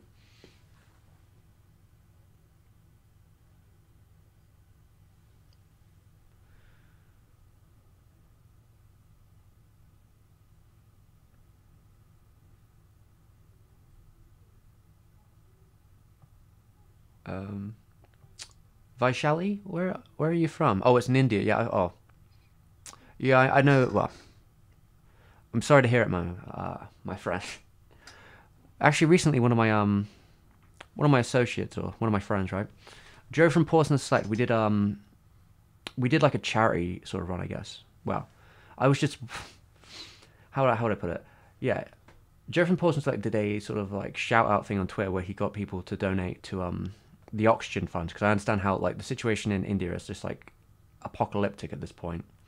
We were talking about it and he'd said, you know, we were talking about it. I think it was a couple of days ago, and he said, "I wish I'd gave more." So I said, "I'll send a donation too," and then from there we got about 15 people to send donations, because yeah, that shit's messed up.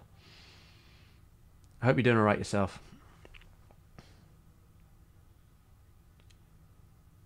Yeah, he's pretty good in the 3D. Loved Jennifer Colony too, using the voice to text. It's pretty horrible though. I don't know if they did that, but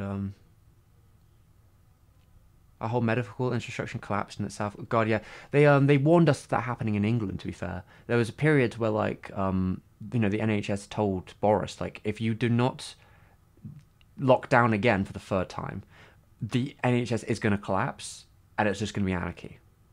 So like that's when we eventually had to go, because it got really bad here too for a time, but I think it's probably far worse over there now, which is yeah really shit to be honest. I hope something can be done about it, but I don't. God knows what.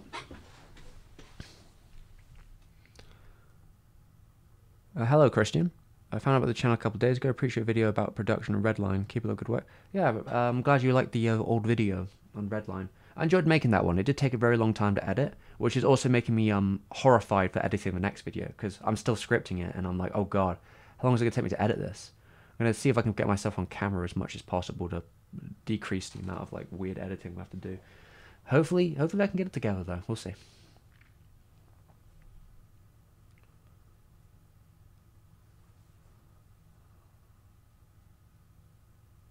Well, the most important thing is doctors, nurses, oxygen. Yeah, Yeah, I gave the oxygen fund, the canisters, right? Gave me a little form about sending off for more because yeah, that's like the worst bit. Like, just you know, when you've got no oxygen, it's like you have to like choose basically who lives and dies, which is yeah, absolute nightmare.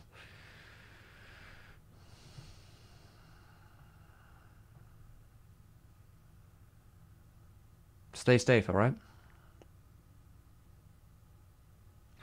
I mean, I hope there's it's really difficult to be able to do anything about it, right? But you know, the little we could do, we try to make some change, you know, no matter how little, right? If you save one person, right, it's worth it.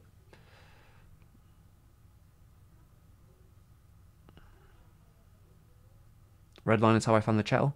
Oh, that's good. Yeah, I mean, that was you know, finishing up that Madhouse stuff. Like I've been talking about it forever. We might talk about Madhouse again in the future, maybe TV Madhouse, but I think I've covered like most of their major works now, like all their films at least, more or less. Oh wait, there is one final couple of films I need to cover from Madhouse, which is from Hosoda. But we'll do Hosoda in its own video because that will be like Girl Who Leapt Through Time, half of Wolf's Children, and Summer Wars. They were on Madhouse as well. But we'll just talk about Hosoda as one big entity when I ever get to it. I was thinking about doing something in the summer, but like I'm just not going to get around to it. I'm going to be doing the Arno video in that period of time, and I can't do both. So I'm talking about Arno over Hosoda. Hosoda can wait until later.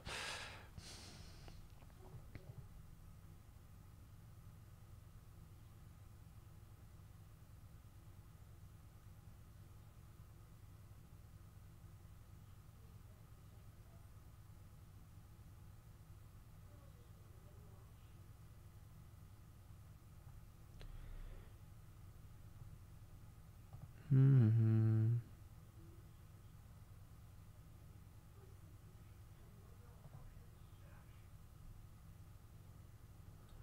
Okay. Sorry, what were we talking about? Looking up Oxygen Fund now. If you want, guys, I can link to what I can link to what I shared the other day. I'll do that now in the chat.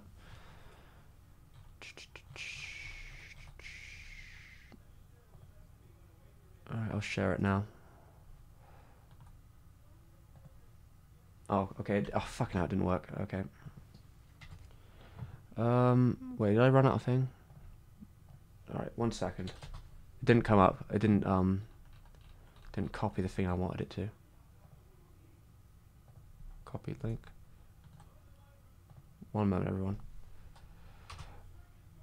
That's what I gave to. I'll pin it in the chat if anyone wants to check it out.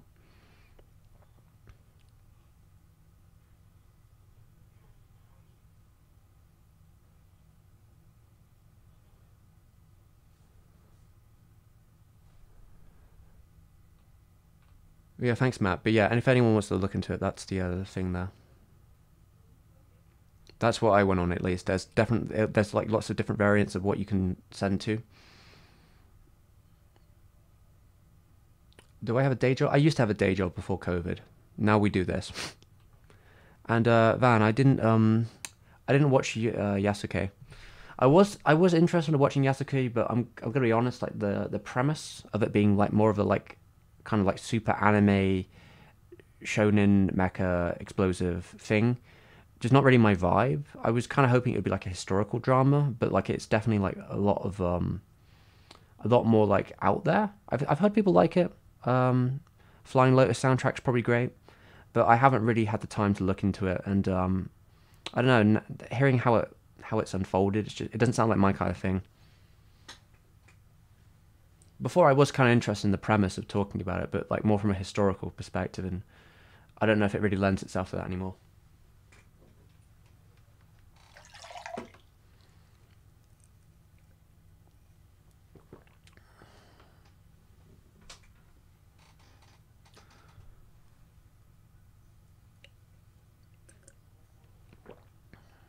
And Vaishali, no worries.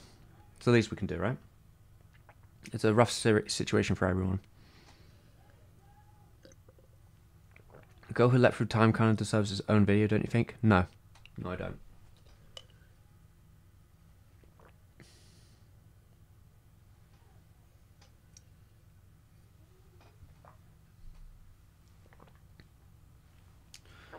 I mean, if I'm making a video on Hoster, it's gonna be long. So like, I mean, each section will kind of probably be the length of a video, I guess. Probably. I don't really have any strong like connections to go that through time. I watched it quite a while ago, but I don't really think it's like any like greater than most of his films.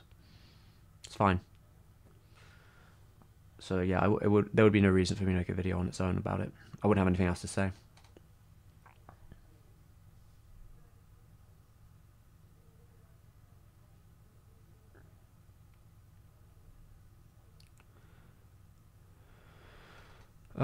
So you went in blind. I was surprised by the mechas and superpowers. I was like, oh, of course there was no mechs in Japan. Oh yeah, yeah. I kind of liked it, but I must agree. I hope it was more historic. The music, on the other hand, is good. Yeah, Fly Low is really good. And as a standalone, it did not fit the vibe of the anime.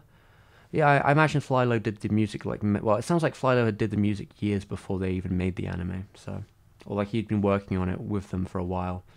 So like it might be a very different tone, considering his like back catalog. But I imagine it will be good on its own, like the music itself. But yeah, I'm not dying to go see it, to be honest. Maybe I'll watch it at some point, but it's just like the amount of stuff I've had to watch recently for the Arms production. Like I've like partaked in pretty much anything Arms has worked on in the last 30 years. Some of them I watched the whole thing. Some of them I skimmed. So like I've been watching a lot of things. So I'm not exactly in the mood to watch more anime right now, but I don't have to.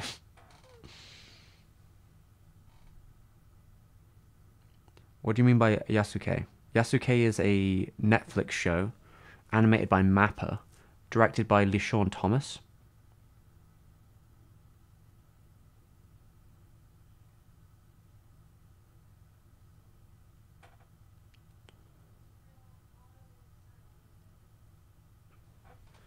Yeah, yeah, it was a show. It was a show that's been in the work for a while. It's a Netflix original show, I guess you could say, an ONA. Apparently, it's been in production for quite some time. It's 6 episodes long. LeSean Thomas of Black Dynamite or The Boondocks fame also worked in a couple other shows like Cannon Busters. He is the director on it. Um, Flying Lotus is the composer. Yeah, that's about it, really.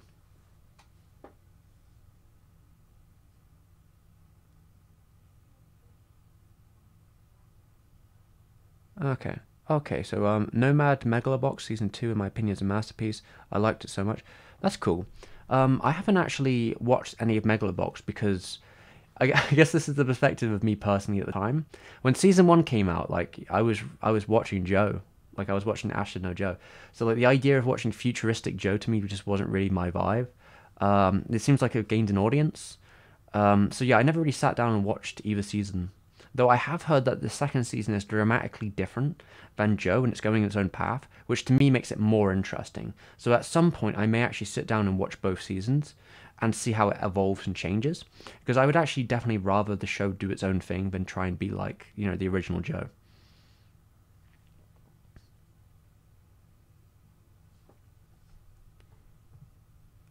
Okay.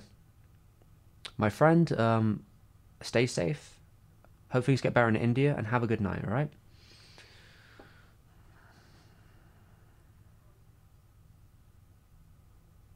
What happened to... Oh, my hand. Carpal tunnel for about 8 months. When I created the Satoshi Kon video about 8 months ago, it was a lot of work, and I had to work through the pain, and it just busted my wrist. I made a poor judgment decision, effectively, about like when I wanted to hit deadline, and resting my wrist, and ultimately the poor judgment decision left a lot more problems than I expected it to. Because I'd never had issues with my wrist before in such a strong capacity, so I didn't really know how bad I could fuck it up. I have since buying, well, I didn't help myself afterwards well because I didn't really know how I was supposed to make it get better. But since I've learned a lot about how I can treat it, like the exercises, and I always wear this, which is my brace. I just wear this 24/7 basically. But like as long as I'm wearing this, I'm pretty alright for now. It's came a long way since then. It's healed a lot. It's been real slow progress, and I've done everything I can. I bought this new tablet because of it, because using my old tablet was a lot more strain on my wrist. I bought a newer one where I could put it on a stand, and I effectively now just draw with my shoulder and my elbow. That's pretty much how I draw. I don't use any wrist. I just all shoulder and elbow to take all the strain off. I mean, I guess there's probably still a little bit on there, but yeah, it's getting better slowly. A very, very slow process, but it's been worse. I don't really have much strength in it still though. Like I can't really expect it to do any heavy lifting, or if I do, I need to do it up here. So like if I lift from like, if shopping bags or something, I could probably put the shopping bag here and lift from the bicep and the elbow on, but I can't be doing anything with my wrist. That's what it is.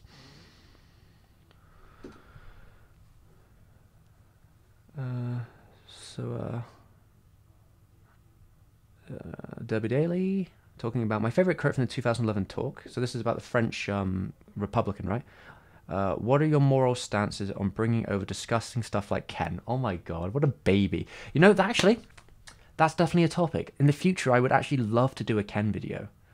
I don't have too much experience with Ken, but like I think it's really fascinating, and I remember seeing a clip of the dub, which like they completely changed the soundtrack, and I was like, oh my god, the fucking drum and bass soundtrack is so sick.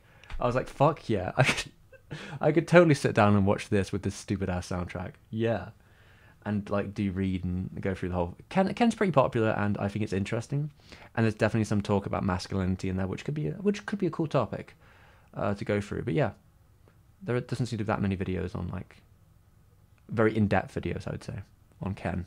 Even though it's so popular. Oh, Ken is Fist of a North Star.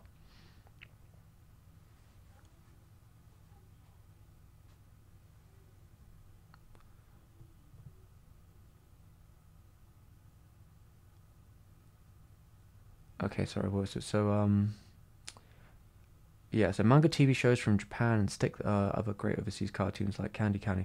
Then they reply, Candy Candy is Japanese. That's fucking so funny. Oh my god, what clowns. What absolute clowns. They don't even know where these cartoons come from. They're like, Ken bad, Candy Candy good. It's like, do these people even watch Candy Candy? I mean, nothing against Candy Candy, right? But I'm just like, what makes Candy Candy so much, like, nice? I guess it's just a more wholesome show, I suppose, but I don't see the difference, personally.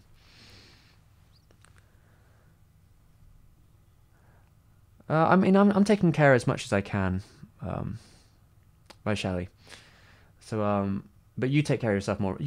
I think your well-being is probably more important in this position. I'll be fine. Worst comes to worst, I'll chop this hand off and I'll start learning how to do it with this one. I'll go that way. Well, Van, back in the day, from what I understand, Ken or Fish of the North Star was put on television in probably like slots that it wasn't supposed to have. I think it was shown a bit earlier than it would have usually been. Like in England, I know this for a fact, because I've never saw it on television, but like in England, Ken was shown in like the middle of the night on Channel 4, which is like a public television station. But like I never got to see it. But like yeah, Ken was shown in the 90s, like in the middle of the night.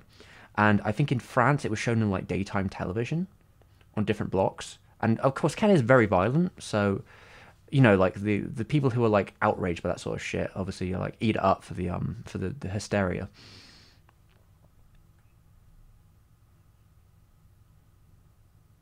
Oh yeah, you have a good one, my friend.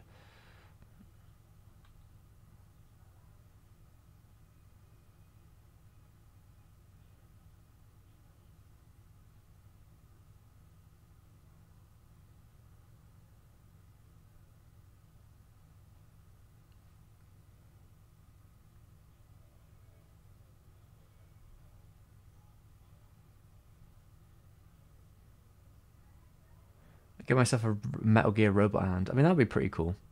I could see myself getting a metal hand. Yeah, I mean that could be its own thing, right?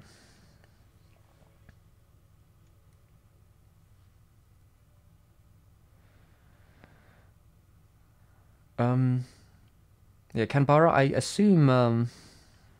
assuming Derby is actually. I think he's French. I assume so, considering his knowledge of the topic. Oh, okay, maybe not Tunisian. Sorry, my bad. That's really interesting. Derby, why are you so you seem to be very engaged in the French concept. I'm curious why.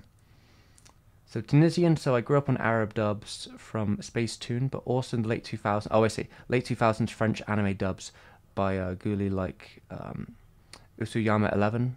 So everyone kind of Gen Z pays more respect to my ancestors. That's interesting.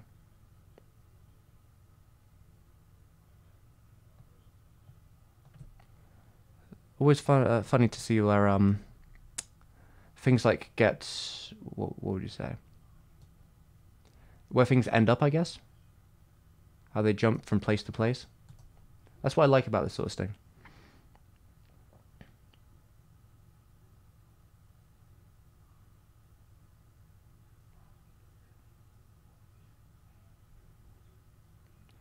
YouTube is kind of my full gig right now for now, but you know, could always do with more support, you know?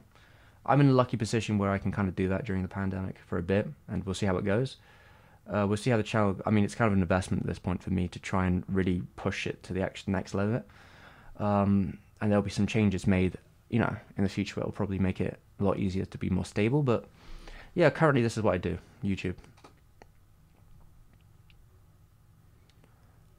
Sweden didn't really get much anime back in the day. Yeah, that's fair. I mean, England probably got more than most places, though it did feel a bit compromised when I was younger. Companies that made some VHS copies, some dodgy copies, say. One guy used to voiceover include, yeah, I remember seeing some cheap ones back in the day where, like, some anime would like, instead of going, they just, like, this is the thing I saw from Russian VHSs, is they just, like, quiet down the audio on the Japanese and they just talk over in Russian. I was like, oh, okay. That's an interesting way to dub something.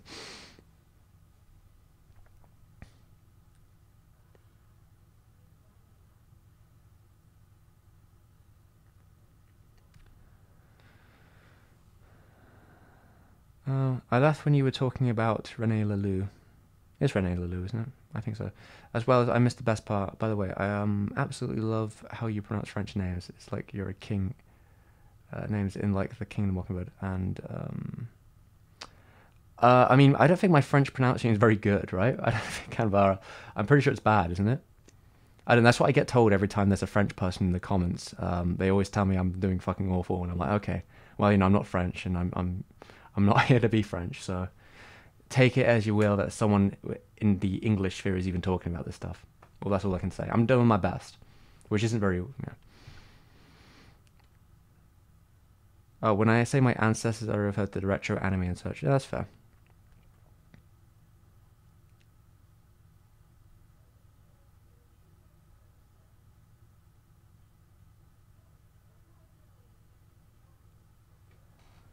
Yeah, it's weird how the French stuff goes. How it all moves.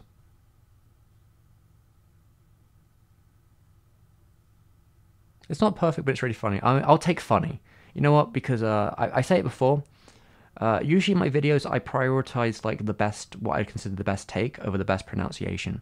My take which I think flows best or like conveys my message best is the one I always go for over like the one where I'm like hard, like, you know, if I stopped and went really slow and got all the enunciations correct, but then like it just destroyed the flow of the conversation or it was a bit of a stumble after that, I wouldn't use that take.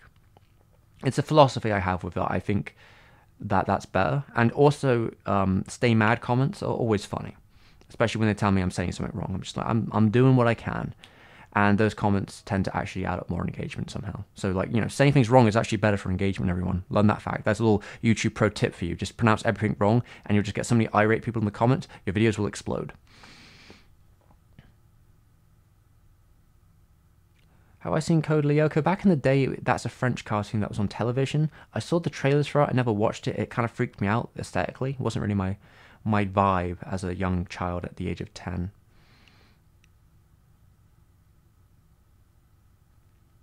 Do I care much for Studio 4C's more recent output? Haven't they been working with French studios? I do plan to do a 4C month where I'll just talk about everything 4C's made. I haven't really kept up with their later stuff. You know, there seems like there's been some dodgy moments there in terms of like scandals with animators. So like it's kind of made me feel a little more bitter around their output, to be honest. But I'd be interested to see how it all develops over the periods. How bad my French be? Might be. My French is worse. Okay, Matt, you're probably correct though. I mean, I don't speak. Listen, when I was forced, this is actually payback. Actually, this is payback for all those lessons in school where I was forced to do French instead of a language I actually wanted to learn. Forced to do French lessons for 3 years. Was it 3 years? Was it more than 3 years? I think it was 3 years. Yeah, for 3 years I had to do French lessons and it was just like complete, just redundancy. I don't remember any French. Un, deux, trois, quatre, six. There you go. That's all the French I remember. Bonjour. That's all I got out of those 3 years of time I wasted. They could have gave me, they could have just gave me some other lesson to learn, some other language to do that I could have been remotely interested in learning. Give me my Japanese lessons. I was weaving back then. I would have sat down and actually like focused on learning some more Japanese. Probably would have done me some good too. Would have got my some good learning back then, instead of trying to learn it as a me now, where it's half and half if I actually get down the schedule or not. But yeah, that's my payback. Pronouncing French poorly is my payback on the school education system.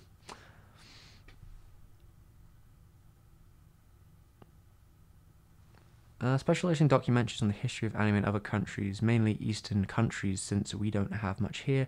From my experience, the medium and television, that's pretty cool actually. I think the history of how countries develop their like distribution of anime are always really fascinating to me, especially when they create a broader concept. One thing I noticed while watching anime recently is the Japanese accent. Japanese sounded the same to me for such a long time until recently. Now it sounds weird. You get that? I'm not as familiar enough with the accent, though I'm not familiar enough, honestly, to like know the difference. But I know that in anime they usually tend to use a very specific like cadence and speaking patterns and such, which is usually why people say you shouldn't learn from Japanese strictly from anime, because if you want to learn it from like more natural conversations, because like the way people talk normally, and the way people talk in cartoons is very different. So I don't know. I haven't noticed a gradual change, but it might just be the cadence of younger like voice actors and how things change and slang and all that. Um, I haven't noticed it myself though. But then again, I don't really keep up that well with every season at all. To be honest, I don't keep up with seasonal anime in general.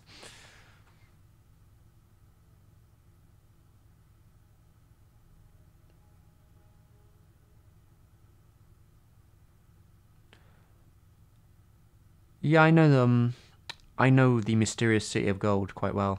Although I didn't watch it myself, but there used to be a copy in our library at the uni, and I was always curious why it was there. It was just like a really big thing because it's like a cross production, right? I think it's a French Japanese cross production.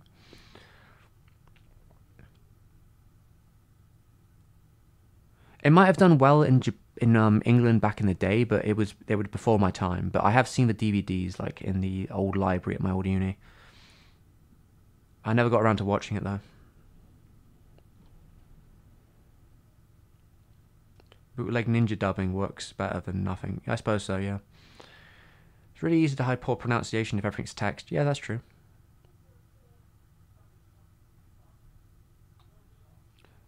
I did 8 years of German, got perfect score on the final exam, and now I can't say a single grammatically correct sentence in that language. I did 4 years of English, like in comparison. Yeah, that's always a frustration. I don't know if a lot of these sort of courses or like lessons or like the way you learn it at school or wherever actually teach you how to speak the language properly. Though I guess also consistently speaking that language or being around it also helps. Um, because I'm consistently around Japanese because of what I do, right? I'm always having to watch anime or looking at research or looking at random Japanese texts or whatever. So like on a daily basis, it's kind of going to be around here and there.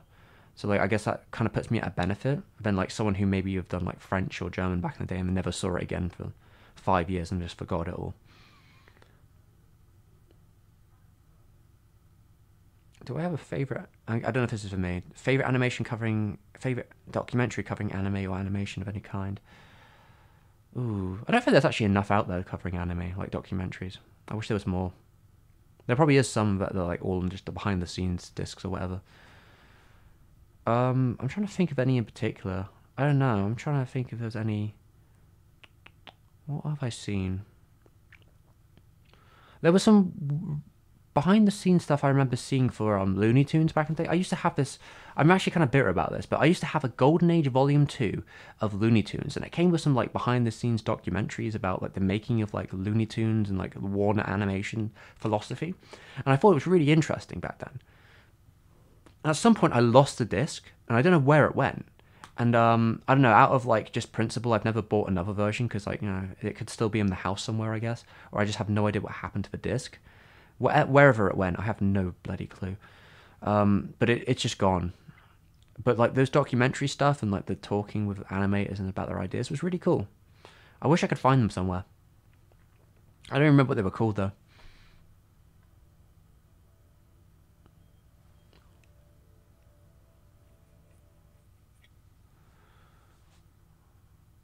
Yeah. Motherfuckers was an interesting French-Japanese collab. Yeah, that's 4C, right?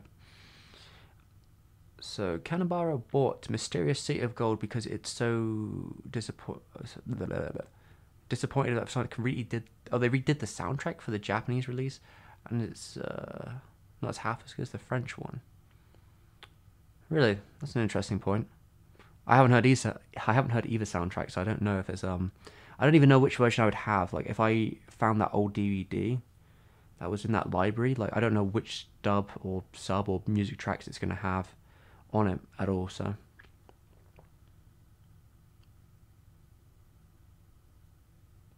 yeah, the casual tone is definitely a thing for modern voice actors, I guess.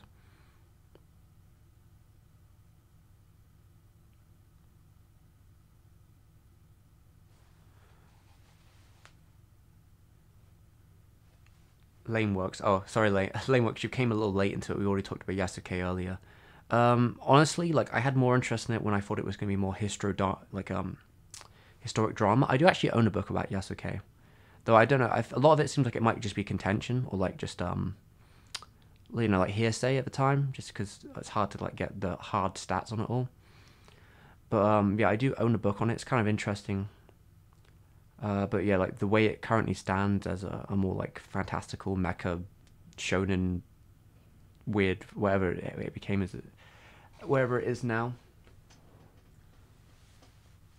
Yeah, I'm not really. It's not really my vibe, to be honest. I'm probably not gonna watch it.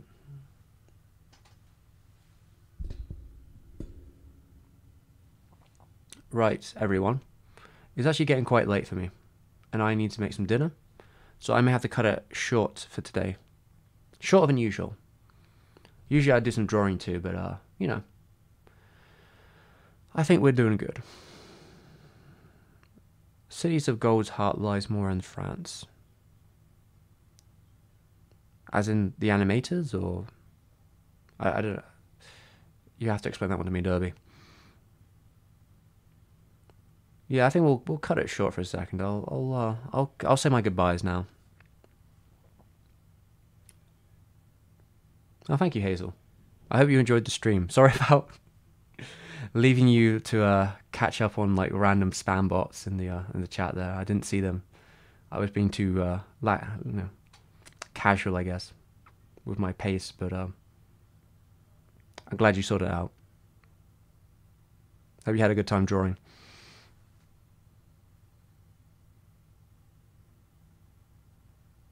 Oh.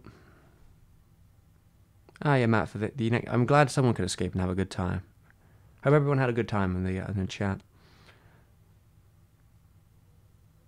All right, and Van Ober, I hope good luck on the next animation project. I hope everything's going right. I hope your wrist is doing better.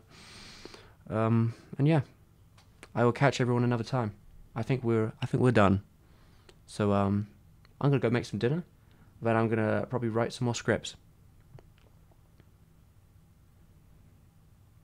I should try and like create a schedule or something for when I actually do stream.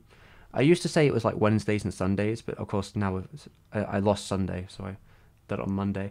But like maybe I should actually create like a hard schedule that I'll just try and keep to. But yeah, we'll see. I'll try and like post in like the YouTube, whatever that like YouTube post box we have, where you can like post videos or like updates or stuff. I'll try and post something in there about when I'm streaming next beforehand, just to give people some like heads up they want to like put on notifications or whatever. Yeah, I think that'll be it.